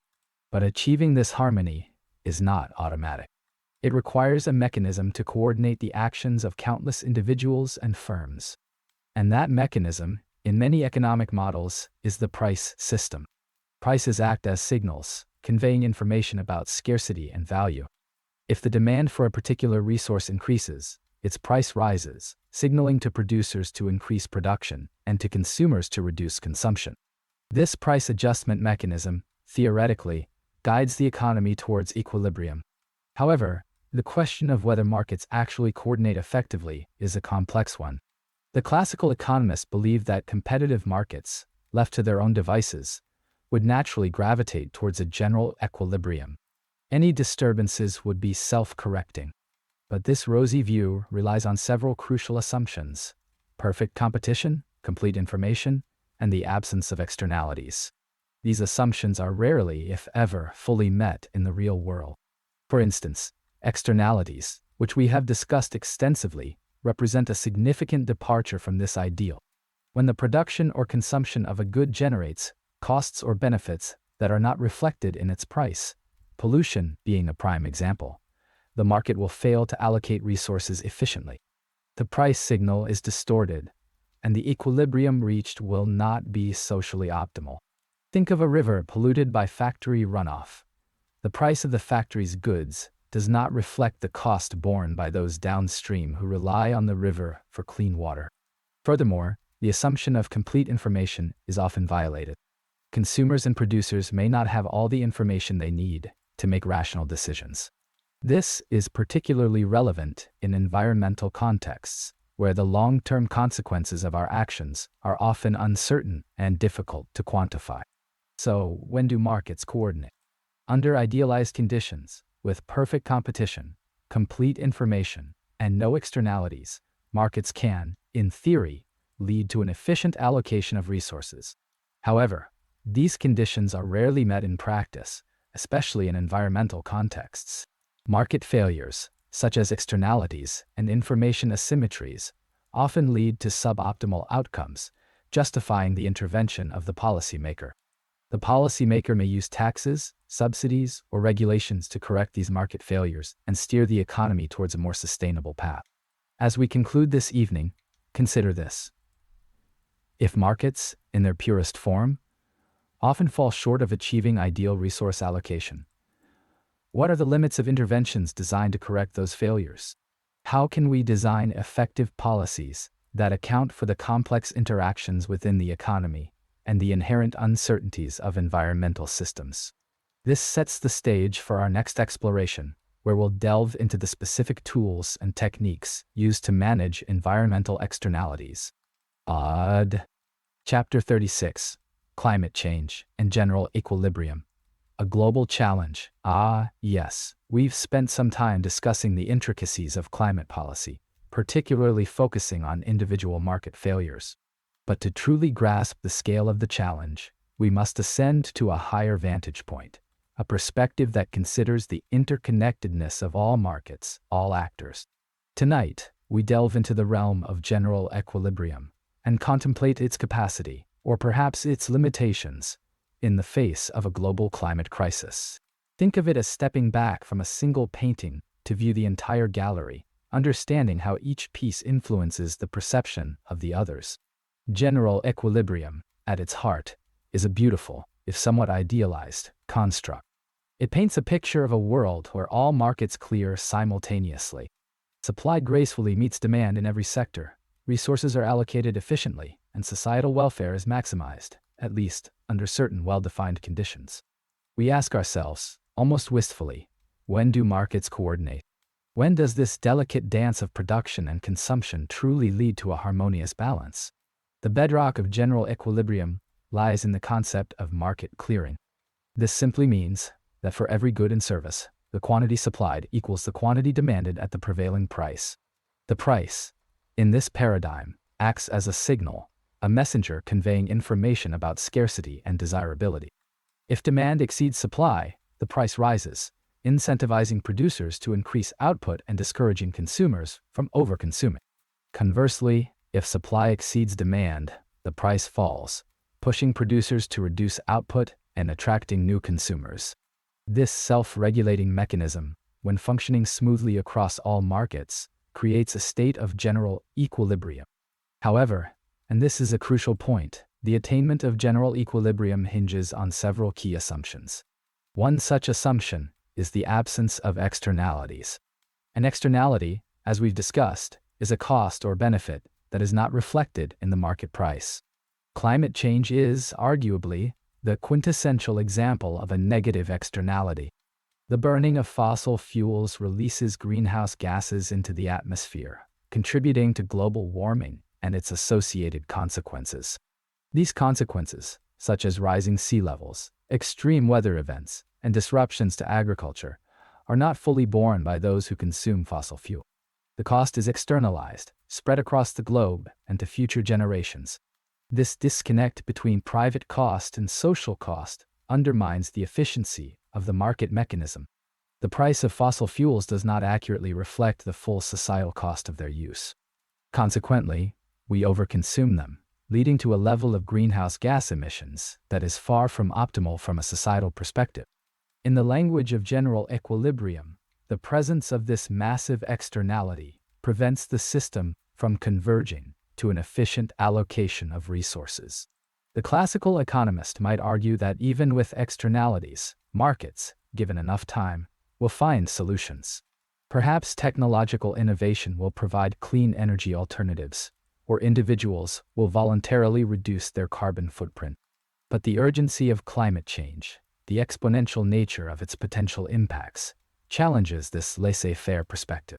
We simply may not have the luxury of waiting for spontaneous market adjustments. This is where the policymaker enters the scene. Faced with the looming threat of climate change and the limitations of market-based solutions, policymakers often intervene. They might implement carbon taxes, cap and trade systems, or invest in renewable energy technologies. These interventions, while potentially improving overall welfare, can also disrupt the existing general equilibrium. They introduce new costs and incentives, altering the relative prices of goods and services. The challenge, then, is to design policies that effectively address the climate externality without creating undue distortions in other sectors of the economy. Think of the entire global economy as a vast and intricate ecosystem. Disturbing one element, like the price of carbon, sends ripples throughout the entire system. Predicting the precise nature of these ripples, understanding the second-order effects of climate policies, is a daunting task. This is where sophisticated economic models, built upon the principles of general equilibrium, become invaluable. These models allow us to simulate the impact of different policies on various sectors of the economy, helping policymakers make more informed decisions. The model can act as an economic wind tunnel, forecasting the impact of different policy choices. Ultimately, addressing climate change within the framework of general equilibrium requires a fundamental shift in our understanding of costs and benefits. We must internalize the climate externality, ensuring that the price of goods and services accurately reflects their full societal cost. This is not a simple task, But it is a necessary one if we are to achieve a sustainable and prosperous future. And as we look ahead, we are left to consider what new frameworks will be needed in the future as our world evolves with its own unique complexities, and will our economic models keep up? Chapter 37. Labor markets. Wages, employment, and inequality, friends. Settle in. We've been circling individual markets, understanding supply and demand in isolation. But the economic world, like a vast and intricate tapestry, is woven together by countless threads. Each market, each strand, influences the others. Now, we turn our gaze to the concept of general equilibrium and attempt to understand how all these threads interact and whether they ultimately form a coherent, coordinated pattern. Remember our discussion of the labor market? We spoke of wages as the price of labor, determined by the interplay of those seeking work and those offering it. But wages aren't just prices, they're also incomes. These incomes, in turn, influence the demand for goods and services in other markets. And the prices of those goods and services feed back into the labor market, affecting workers' willingness to supply their labor at a given wage. See how the circle tightens? General equilibrium seeks to capture these circular flows, this intricate dance of cause and effect across all markets. It asks, can we find a set of prices for labor, for capital, for every good and service imaginable that simultaneously balances supply and demand in every market? This state, where all markets clear and there are no unexploited opportunities for trade, is the holy grail of general equilibrium analysis. Imagine a vast system of interconnected pipes, each representing a market. Water flows through these pipes, representing goods and services. The water pressure in each pipe represents the price in that market. General equilibrium is the state where the water pressure is just right in every pipe, such that the inflow of water equals the outflow at every junction. No leaks, no overflowing pipes, just a smooth, harmonious flow. But when do markets coordinate in this way? Under what conditions does this general equilibrium actually emerge? The answer, alas, is complex and often contingent. The classical economist, with his unwavering belief in the invisible hand, argued that markets always tend towards this harmonious equilibrium. He envisioned a world where prices are perfectly flexible, adjusting instantly to any imbalances between supply and demand. Any surplus of labor, for example, would quickly be eliminated by falling wages, incentivizing employers to hire more workers. Any shortage of goods would be met by rising prices, encouraging firms to produce more. However, reality is rarely so accommodating. Prices are often sticky, slow to adjust to changing conditions. Information is imperfect, and individuals and firms may not always act rationally. Moreover, certain market structures, like monopolies or oligopolies, can distort prices and prevent them from accurately reflecting underlying supply and demand. The policymaker, facing the messy realities of the world, understands that the conditions for perfect market coordination are rarely, if ever, fully met. He knows that government intervention, through regulation, taxation, or direct provision of goods and services, may sometimes be necessary to improve market outcomes, to nudge the system closer to a more desirable equilibrium. But the policymaker also understands that intervention can have unintended consequences, disrupting the delicate balance of the market and potentially leading to new inefficiencies. Consider, for example, a minimum wage law. While intended to improve the living standards of low-wage workers, it can also lead to unemployment if the mandated wage exceeds the market-clearing wage. This creates a surplus of labor, a pool of willing workers who cannot find jobs. The overall effect on welfare, then, is ambiguous, depending on the specific circumstances and the magnitude of the intervention. Therefore, the question of when markets coordinate is not a simple one. It requires careful analysis of the specific market in question, the underlying assumptions about price flexibility and information availability, and the potential effects of any proposed interventions. We have explored the theoretical ideal of general equilibrium and the practical challenges of achieving it in the real world. Now, Let us consider the implications of market imperfections for the distribution of income and wealth. What happens when the pipes leak and the water doesn't flow evenly to everyone? This, my friends, brings us closer to understanding economic inequality. Chapter 38. The impact of automation on the labor market. Good evening. Let us consider a subject that stirs both excitement and apprehension: the impact of automation on the labor market. It's a discussion fundamentally intertwined with the very mechanisms by which markets coordinate, or perhaps, sometimes, fail to coordinate. The heart of the matter lies in the concept of general equilibrium and market clearing. In its simplest form, market clearing suggests that the price of a good or service adjusts until the quantity supplied equals the quantity demanded. Imagine, for instance, a perfectly synchronized dance. Supply and demand moving in graceful unison, always finding equilibrium. General equilibrium takes this idea further, suggesting that all markets in an economy, for goods, services, capital, and labor, are simultaneously clearing.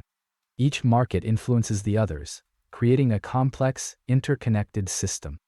A change in one market ripples through the entire economy, seeking a new state of balance. But what happens when a disruptive force like automation enters the equation? Automation, at its core, is a form of technological advancement that increases productivity. It allows us to produce more goods and services with fewer labor inputs. The immediate effect, at least in certain sectors, is often a displacement of labor.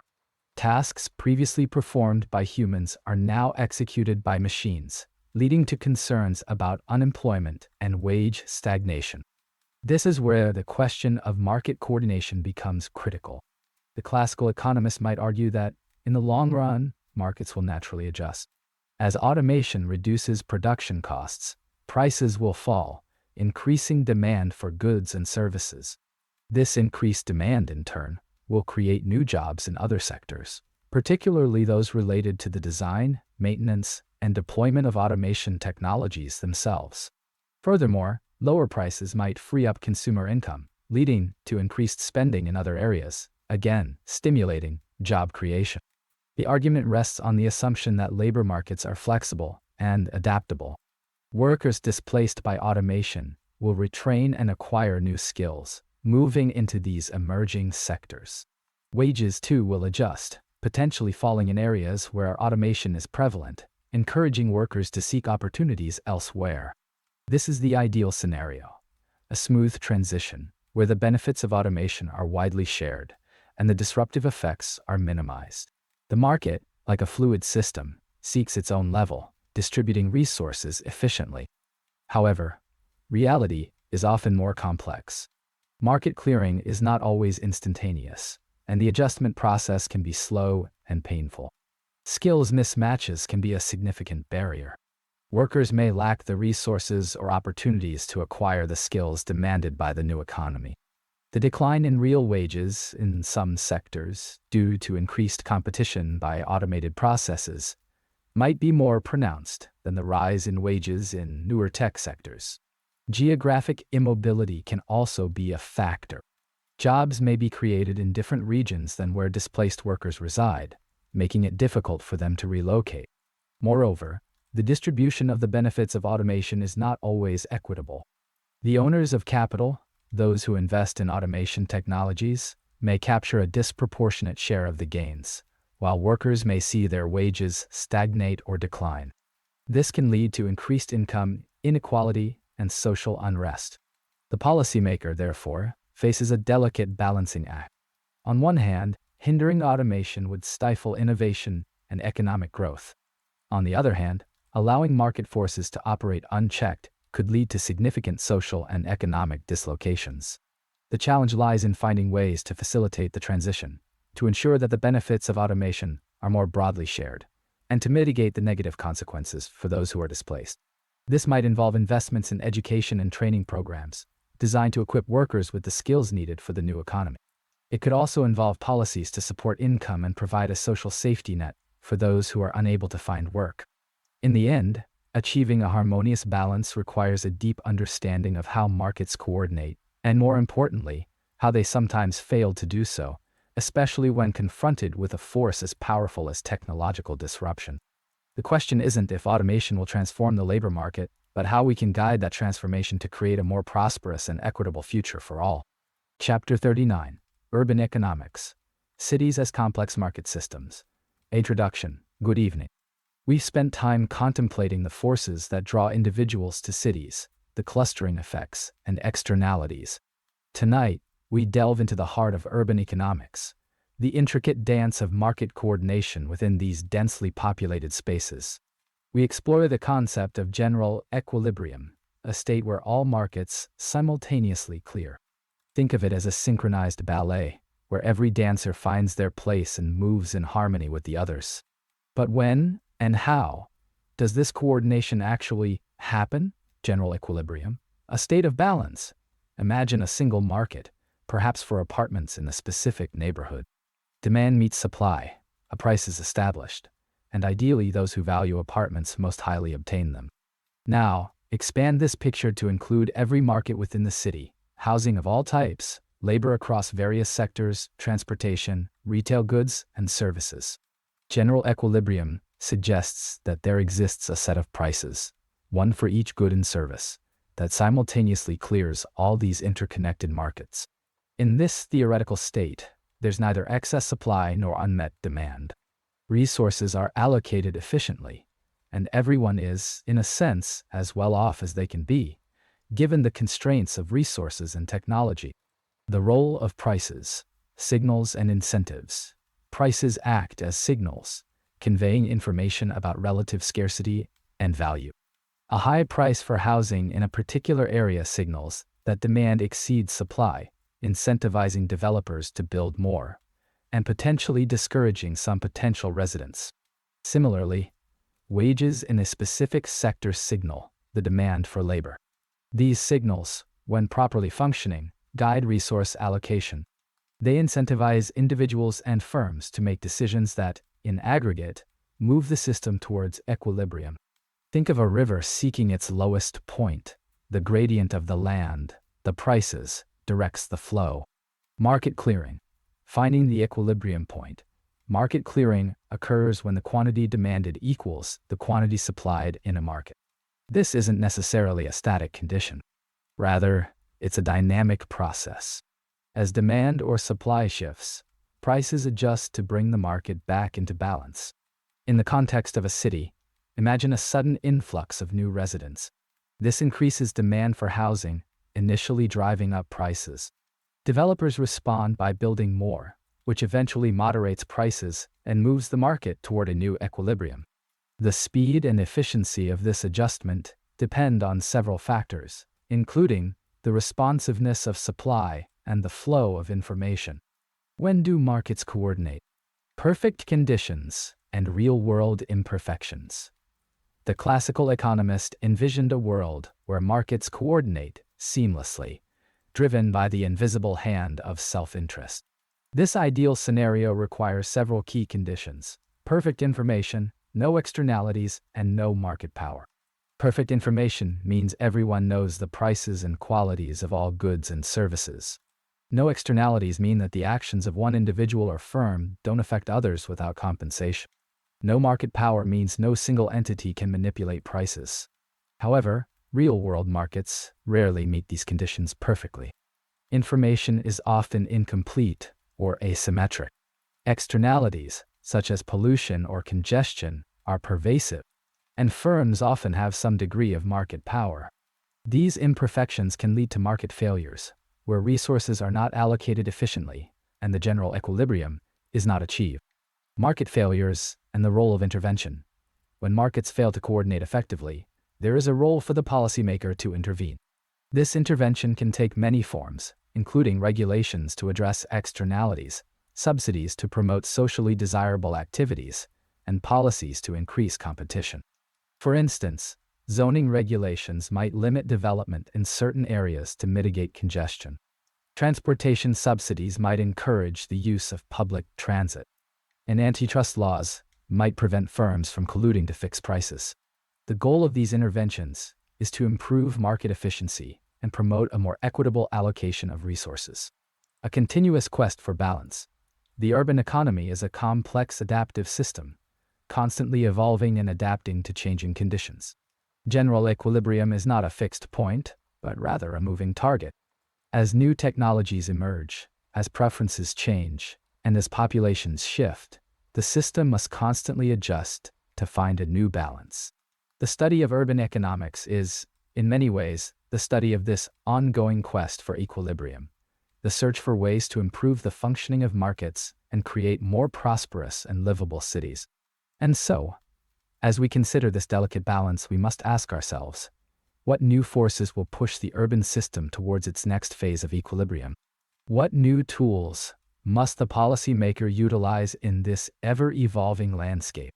These are the questions that await us as we move forward. OEL.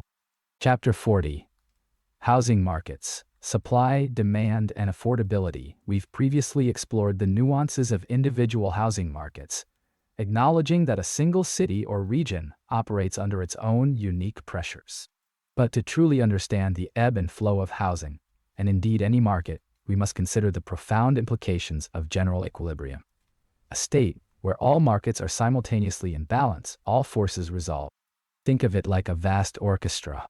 Each instrument, each musician, represents a different market.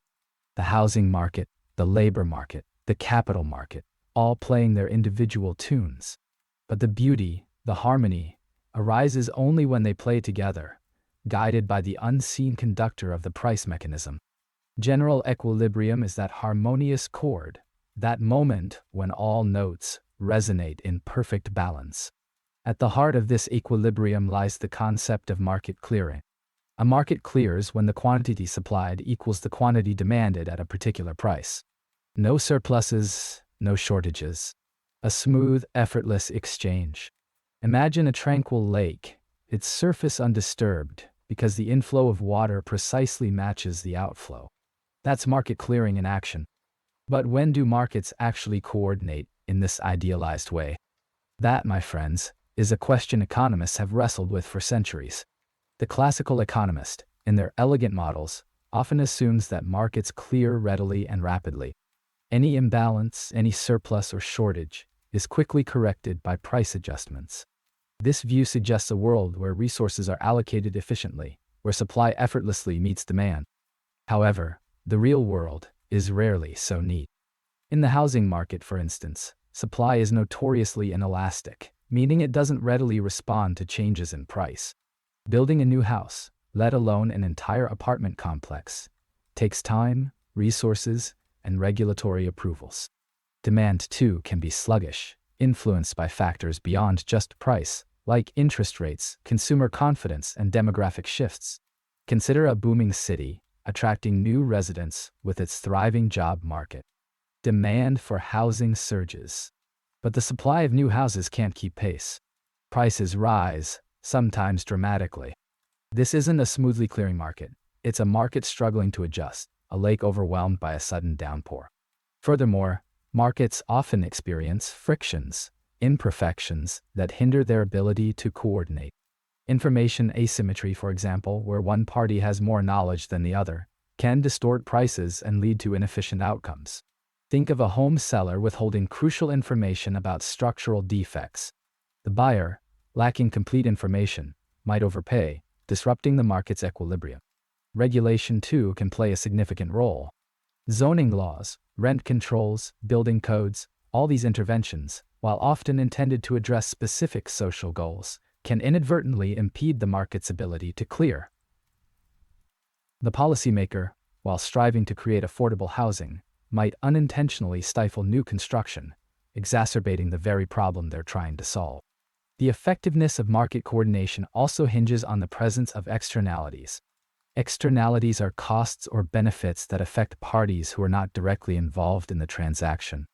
Air pollution from a nearby factory, for example, is a negative externality. Positive externalities, like the aesthetic appeal of a well-maintained garden, can also influence housing values. When externalities are present, the market price doesn't fully reflect the true social costs or benefits. This can lead to overproduction of goods with negative externalities and underproduction of goods with positive externalities.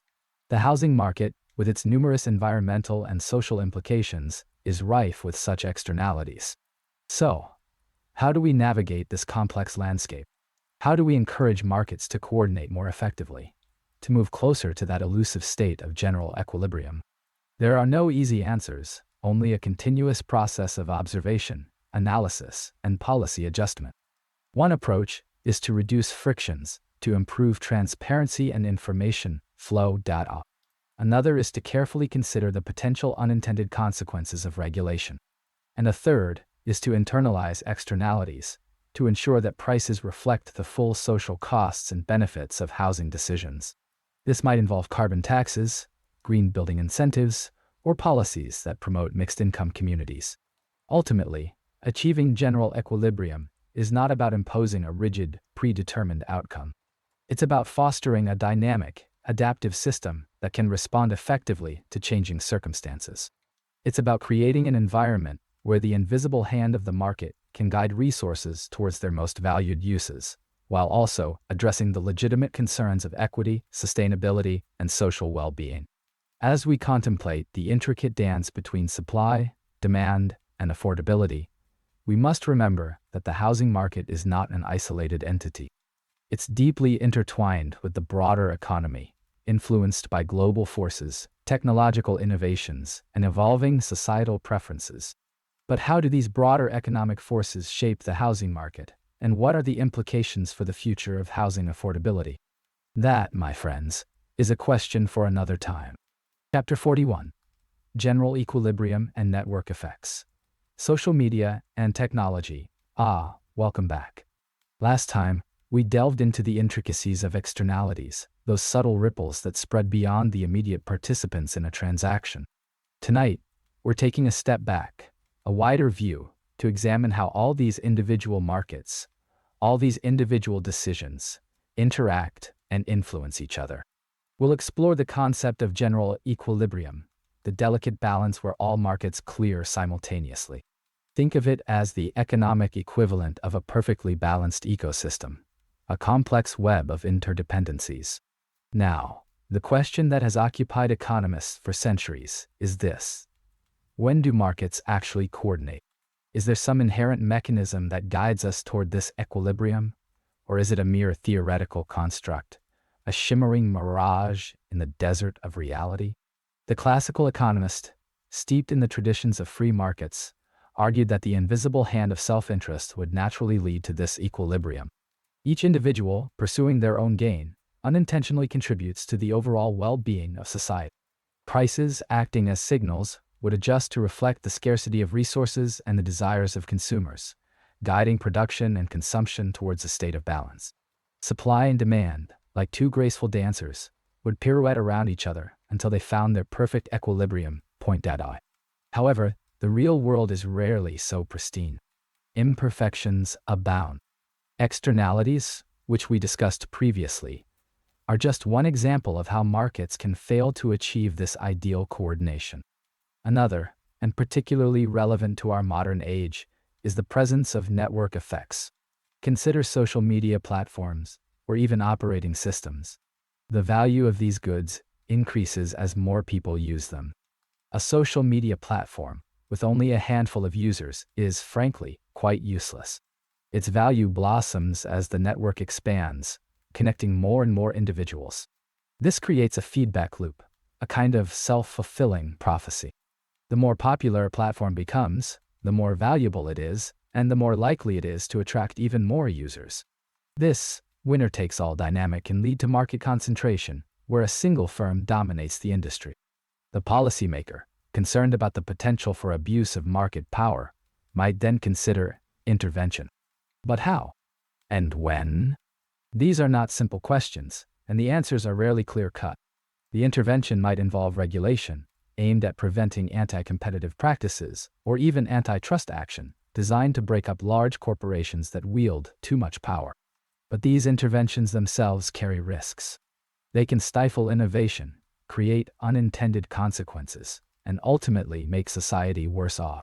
Finding the right balance is a delicate art, a continuous process of adjustment and refinement. The challenge, then, is to understand how these network effects disrupt the idealized vision of general equilibrium. How do we ensure that markets are not simply dominated by the first mover, or by the firm with the deepest pockets? How do we foster competition and innovation in the face of these powerful forces? We need to consider the dynamic interplay between technology, regulation, and consumer behavior. We need to develop models that can capture the complexity of these interactions, and that can help us to predict the likely consequences of different policy choices. And, perhaps most importantly, we need to cultivate a spirit of intellectual humility, recognizing that our understanding of these complex systems is always incomplete. As we contemplate the intricate dance of general equilibrium and the disruptive influence of network effects, we find ourselves at a critical juncture. Our understanding of market dynamics must evolve alongside the technologies that reshape our world. What happens when entirely new digital assets, imbued with scarcity by cryptographic means, enter the economic equation? This, perhaps, is a question for our next session, a journey into the realm of digital scarcity and its implications for the future of markets. Until then, may your thoughts flow smoothly and your dreams be filled with economic equilibrium. Good night. Chapter 42. The Future of Work. Adapting to a changing economy. We left our exploration last time considering the frictional aspects of unemployment, the subtle dance between job creation and job destruction that keeps the economic machine humming, albeit sometimes uneven. Tonight, our focus shifts to a more encompassing perspective, a view from above, if you will. We'll consider the concept of general equilibrium and market clearing, asking ourselves a fundamental question: when and how do markets truly coordinate? The concept of general equilibrium, at its heart, is elegantly simple, yet powerfully complex.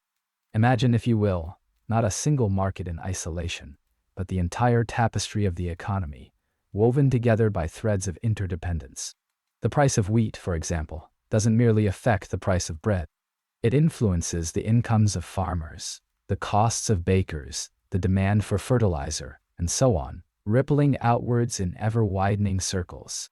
General equilibrium seeks to understand the state in which all these markets are simultaneously in balance, a state where supply equals demand across the board. And that is where market clearing comes in. A market clears when the quantity of a good or service supplied equals the quantity demanded at a particular price. This price, the equilibrium price, is the point where buyers and sellers agree, where intentions align, and transactions flow smoothly. In theory, a perfectly competitive market will always tend towards this clearing point, a kind of natural resting state. But the real world, as we well know, is rarely so neat. The assumption of perfect competition, where countless buyers and sellers operate with perfect information and no ability to influence prices, is a useful simplification, but a simplification nonetheless. In reality, markets are often imperfect, burdened by frictions, asymmetries of information, and the strategic behavior of powerful actors. Consider the labor market, the very heart of our discussion on the future of work. Can we truly say that it always clears? That every willing worker finds a suitable job at a wage that accurately reflects their skills and productivity? The presence of unemployment, even in thriving economies, suggests otherwise. Frictions, such as the time it takes to search for a job, the costs of relocating, or the rigidity of wages, can prevent the labor market from reaching its ideal clearing point. The classical economists, with their faith in the self-correcting power of markets, might argue that any deviations from equilibrium are temporary, fleeting imperfections that will eventually be ironed out by the invisible hand. But the policymaker, faced with the real-world consequences of unemployment and economic hardship, cannot afford to wait for the long run. They may intervene, through policies such as unemployment benefits, job training programs, or even direct government employment, to try to nudge the market closer to a more desirable equilibrium, one that balances efficiency with equity. The challenge, of course, is to intervene in a way that doesn't create unintended consequences, that doesn't distort the market signals that guide resource allocation. The pursuit of a more equitable outcome, for example, could inadvertently reduce overall economic efficiency, leading to a smaller pie for everyone. It is a delicate balancing act, a constant calibration of competing priorities. Moreover, the very notion of equilibrium can be misleading. The economy is not a static system, but a dynamic one, constantly evolving under the influence of technological change, shifting consumer preferences, and global economic forces. What might have been an equilibrium yesterday may be a disequilibrium today. The labor market, in particular, is undergoing a profound transformation, driven by automation, artificial intelligence, and the rise of the gig economy. These forces are reshaping the skills that are in demand, the types of jobs that are available, and the very nature of work itself. In this context, the concept of general equilibrium takes on an even greater significance. As new industries emerge and old ones decline, the economy must reallocate resources, moving workers from shrinking sectors to growing ones. This process of reallocation is never seamless, and it can create significant challenges for individuals and communities. But it is also essential for economic progress, for ensuring that the economy continues to adapt to changing circumstances. So, as we contemplate the future of work, let us remember the elegant complexity of general equilibrium and the ever-elusive goal of market clearing. These concepts remind us that the economy is a complex, interconnected system where actions in one area can have far-reaching consequences. And perhaps most importantly, they remind us that the pursuit of economic well-being is not simply a matter of letting markets do their thing, but of actively shaping them to create a more just and sustainable future. What, then, are the new market clearing mechanisms that will arise in this age of AI and automation? How do we ensure that the benefits of these technologies are shared broadly, rather than concentrated in the hands of a few? That is the question that will preoccupy us next time. Chapter 43: General Equilibrium, Modeling and Practice. Computable General Equilibrium. Good evening. We've spent considerable time contemplating the idealized world of general equilibrium, a world where all markets clear simultaneously, a harmonious dance of supply and demand across the entire economy. But the question lingers: when, in the messy reality of our complex world, do markets truly coordinate? And more importantly, how can we understand and even influence that coordination? This brings us to computable general equilibrium, or CGEA, modeling. CGE models are, in essence, sophisticated computer simulations designed to replicate the interactions within an economy. They take the theoretical framework of general equilibrium and clothe it in data, allowing us to explore the consequences of policy changes, technological advancements, or external shocks. Think of it as an elaborate ecosystem. We specify the key players: households, firms, government. We define their behaviors: how households consume, how firms produce, how the government taxes and spends. We then interconnect these players through markets: markets for goods, markets for labor, markets for capital. Each market seeks equilibrium, a point of balance where supply meets demand. The beauty and the challenge of CGE models lies in their interconnectedness. A change in one market ripples through the entire system. A tax on carbon emissions, for example, might initially raise the price of energy. This, in turn, affects the production costs of energy-intensive industries, leading to adjustments in prices and output. Households, facing higher energy prices, might alter their consumption patterns, shifting demand towards alternative goods and services. The labor market, responding to changes in industry output, might witness shifts in employment and wages. All these adjustments, interlinked and iterative, eventually led to a new general equilibrium. The magic, or perhaps the art, is in the computation. CGE models employ mathematical algorithms to solve for the prices and quantities that simultaneously clear all markets. These are not simple equations. They are complex systems representing hundreds or even thousands of sectors and commodities. The model solver iteratively adjusts prices until it finds a set of prices that satisfies all the equilibrium conditions. But let's acknowledge the limitations. CGA models are, by necessity, simplifications of reality. They rely on assumptions about economic behavior, which may not always hold true. The data used to calibrate these models may be imperfect or incomplete. The model's results are therefore only as good as the assumptions and data that underpin it. Consider the policymaker. Faced with a decision on trade policy, They might employ a SHE model to assess the potential impacts on different sectors of the economy. The model could project changes in output, employment, and trade flows under different trade scenarios. However, the policymaker must interpret these results with caution, recognizing the model's inherent uncertainties. CGE modeling offers a powerful tool for understanding the complex interdependencies within an economy. It allows us to explore the potential consequences of policy changes, technological advancements, and external shocks. It's like tracing the intricate pathways of a river system, understanding how a change in one tributary affects the entire flow. But, like all models, it is a simplification of reality, a lens through which we view the world, not the world itself. And so, as we prepare to turn our attention to the nuances of micro-foundations, we leave this chapter with a vital question. How can we constantly refine these models to better capture the dynamic and ever-evolving nature of the real world, ensuring that our understanding of general equilibrium becomes more nuanced and reliable? Chapter 44. Critiques of General Equilibrium. Limitations and alternative perspectives. Having explored the elegant, if somewhat abstract, concept of general equilibrium, where all markets simultaneously clear and resources are allocated with pristine efficiency, it's prudent to ground ourselves. We must ask, how well does this theoretical construct reflect the complexities of the actual economic world? And, more importantly, when does the theoretical harmony of market clearing actually hold true? The lure of general equilibrium lies in its promise of coherence, a self-regulating system tending towards optimal resource allocation. Yet, the very assumptions underpinning this model create vulnerabilities.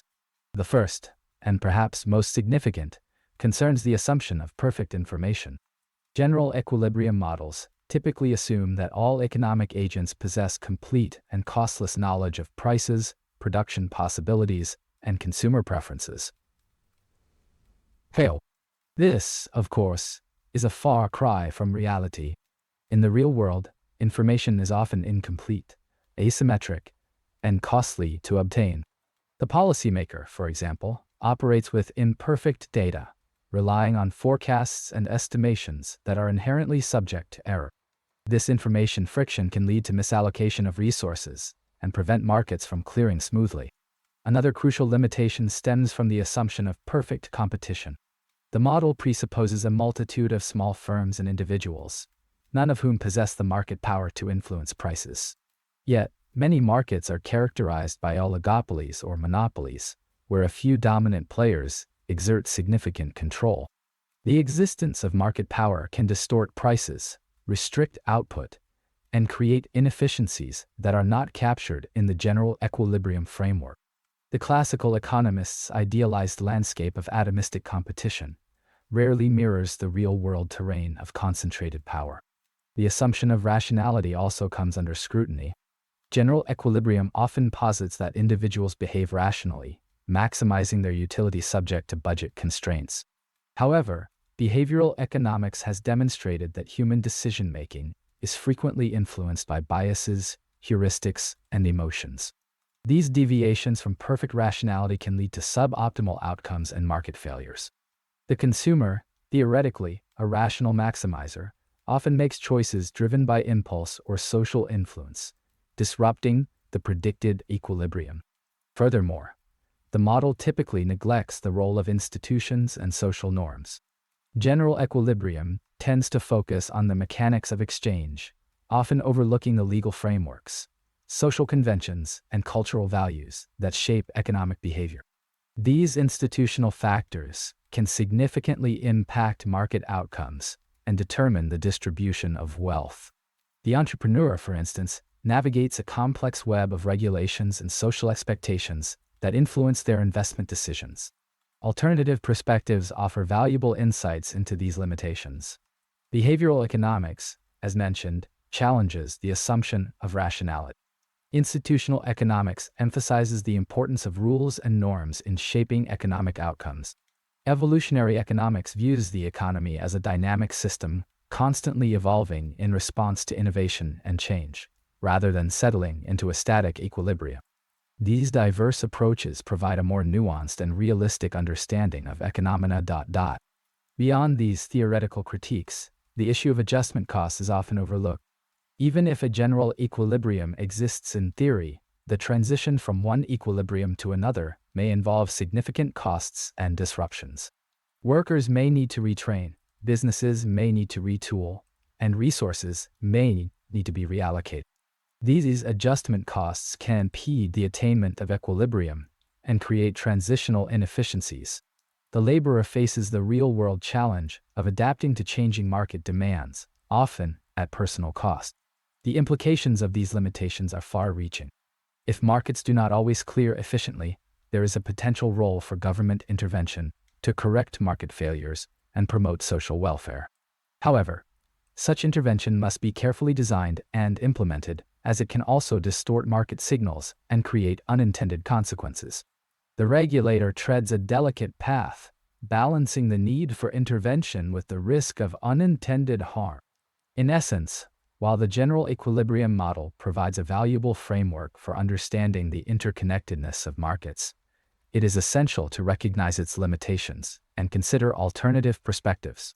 The assumption of market clearing is a useful simplification, but it should not be mistaken for a complete or accurate representation of the economic reality. The flow of goods and services, the balance of supply and demand, are they always destined for this theoretical harmony? Or are there inherent forces that prevent the economic symphony from ever truly reaching its crescendo? This question lingers as we move forward, beckoning us towards a deeper exploration of market dynamics and the ever-elusive quest for economic equilibrium. Chapter 45, Conclusion. The enduring relevance of general equilibrium theory. Having traversed the intricate landscape of individual markets, dissected their inner workings, and explored the nuances of partial equilibrium, we now arrive at a vantage point. From here, we can appreciate the grand design, the overarching framework that attempts to unify these disparate elements. General equilibrium theory. Tonight, we consider its enduring relevance, particularly concerning the fundamental question of market coordination. Recall the simple, yet profound, notion of market clearing. In a single market, it occurs where supply and demand find their equilibrium, a point of balance where all goods offered are willingly purchased, and all desires to buy are satisfied at the prevailing price. But what happens when we acknowledge that markets are not isolated islands, but interconnected parts of a vast economic archipelago? That is precisely where general equilibrium steps in. General equilibrium theory seeks to determine the prices and quantities of all goods and services simultaneously, ensuring that all markets clear concurrently. It's an ambitious endeavor, a quest to find a state of complete economic harmony. Think of it as an orchestra, where each instrument represents a different market, and the conductor, the invisible hand, perhaps, ensures that all play in tune, creating a harmonious whole. But when do markets actually coordinate in this way? What conditions must be met for this theoretical symphony to become a practical reality? This is not a trivial question. The theory, while elegant, rests on several critical assumptions. One crucial assumption is the existence of perfect competition. In a world where no single buyer or seller holds undue influence, prices are free to adjust, reflecting the true scarcity and value of goods and services. This allows the market mechanism to function smoothly, guiding resources towards their most efficient uses. However, deviations from perfect competition, monopolies, oligopolies, and market power can disrupt this process, leading to inefficiencies and distortions. Another key assumption is the availability of complete information. For markets to coordinate effectively, all participants must have access to accurate and timely information about prices, quantities, and qualities of goods and services. Asymmetric information, where some individuals possess more knowledge than others, can lead to market failures, such as adverse selection and moral hazard. The classical economists centuries ago may have imagined perfect information, but even with the internet age, that is not the reality we inhabit. Furthermore, the presence of externalities, costs or benefits that affect parties not directly involved in a transaction, can undermine market coordination. Pollution, for example, is a negative externality, where the cost of production is not fully borne by the producer, leading to overproduction and environmental damage.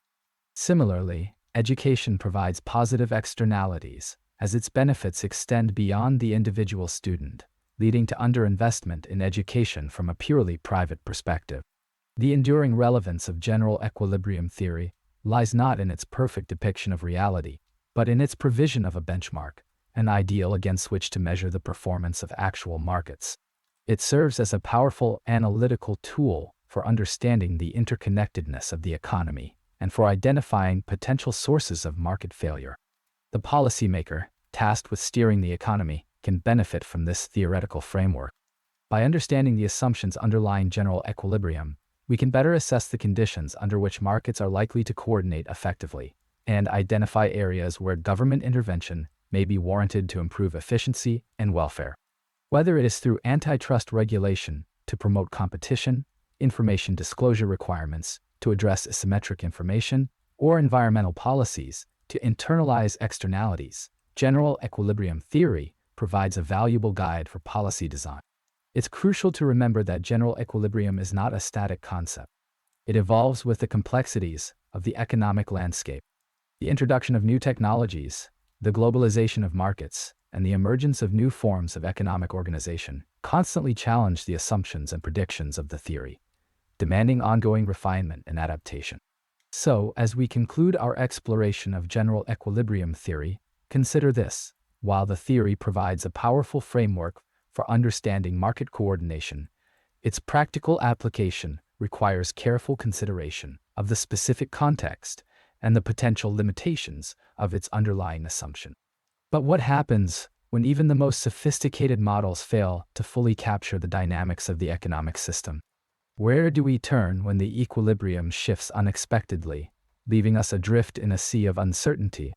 Perhaps our journey should lead us to the field of economic dynamics.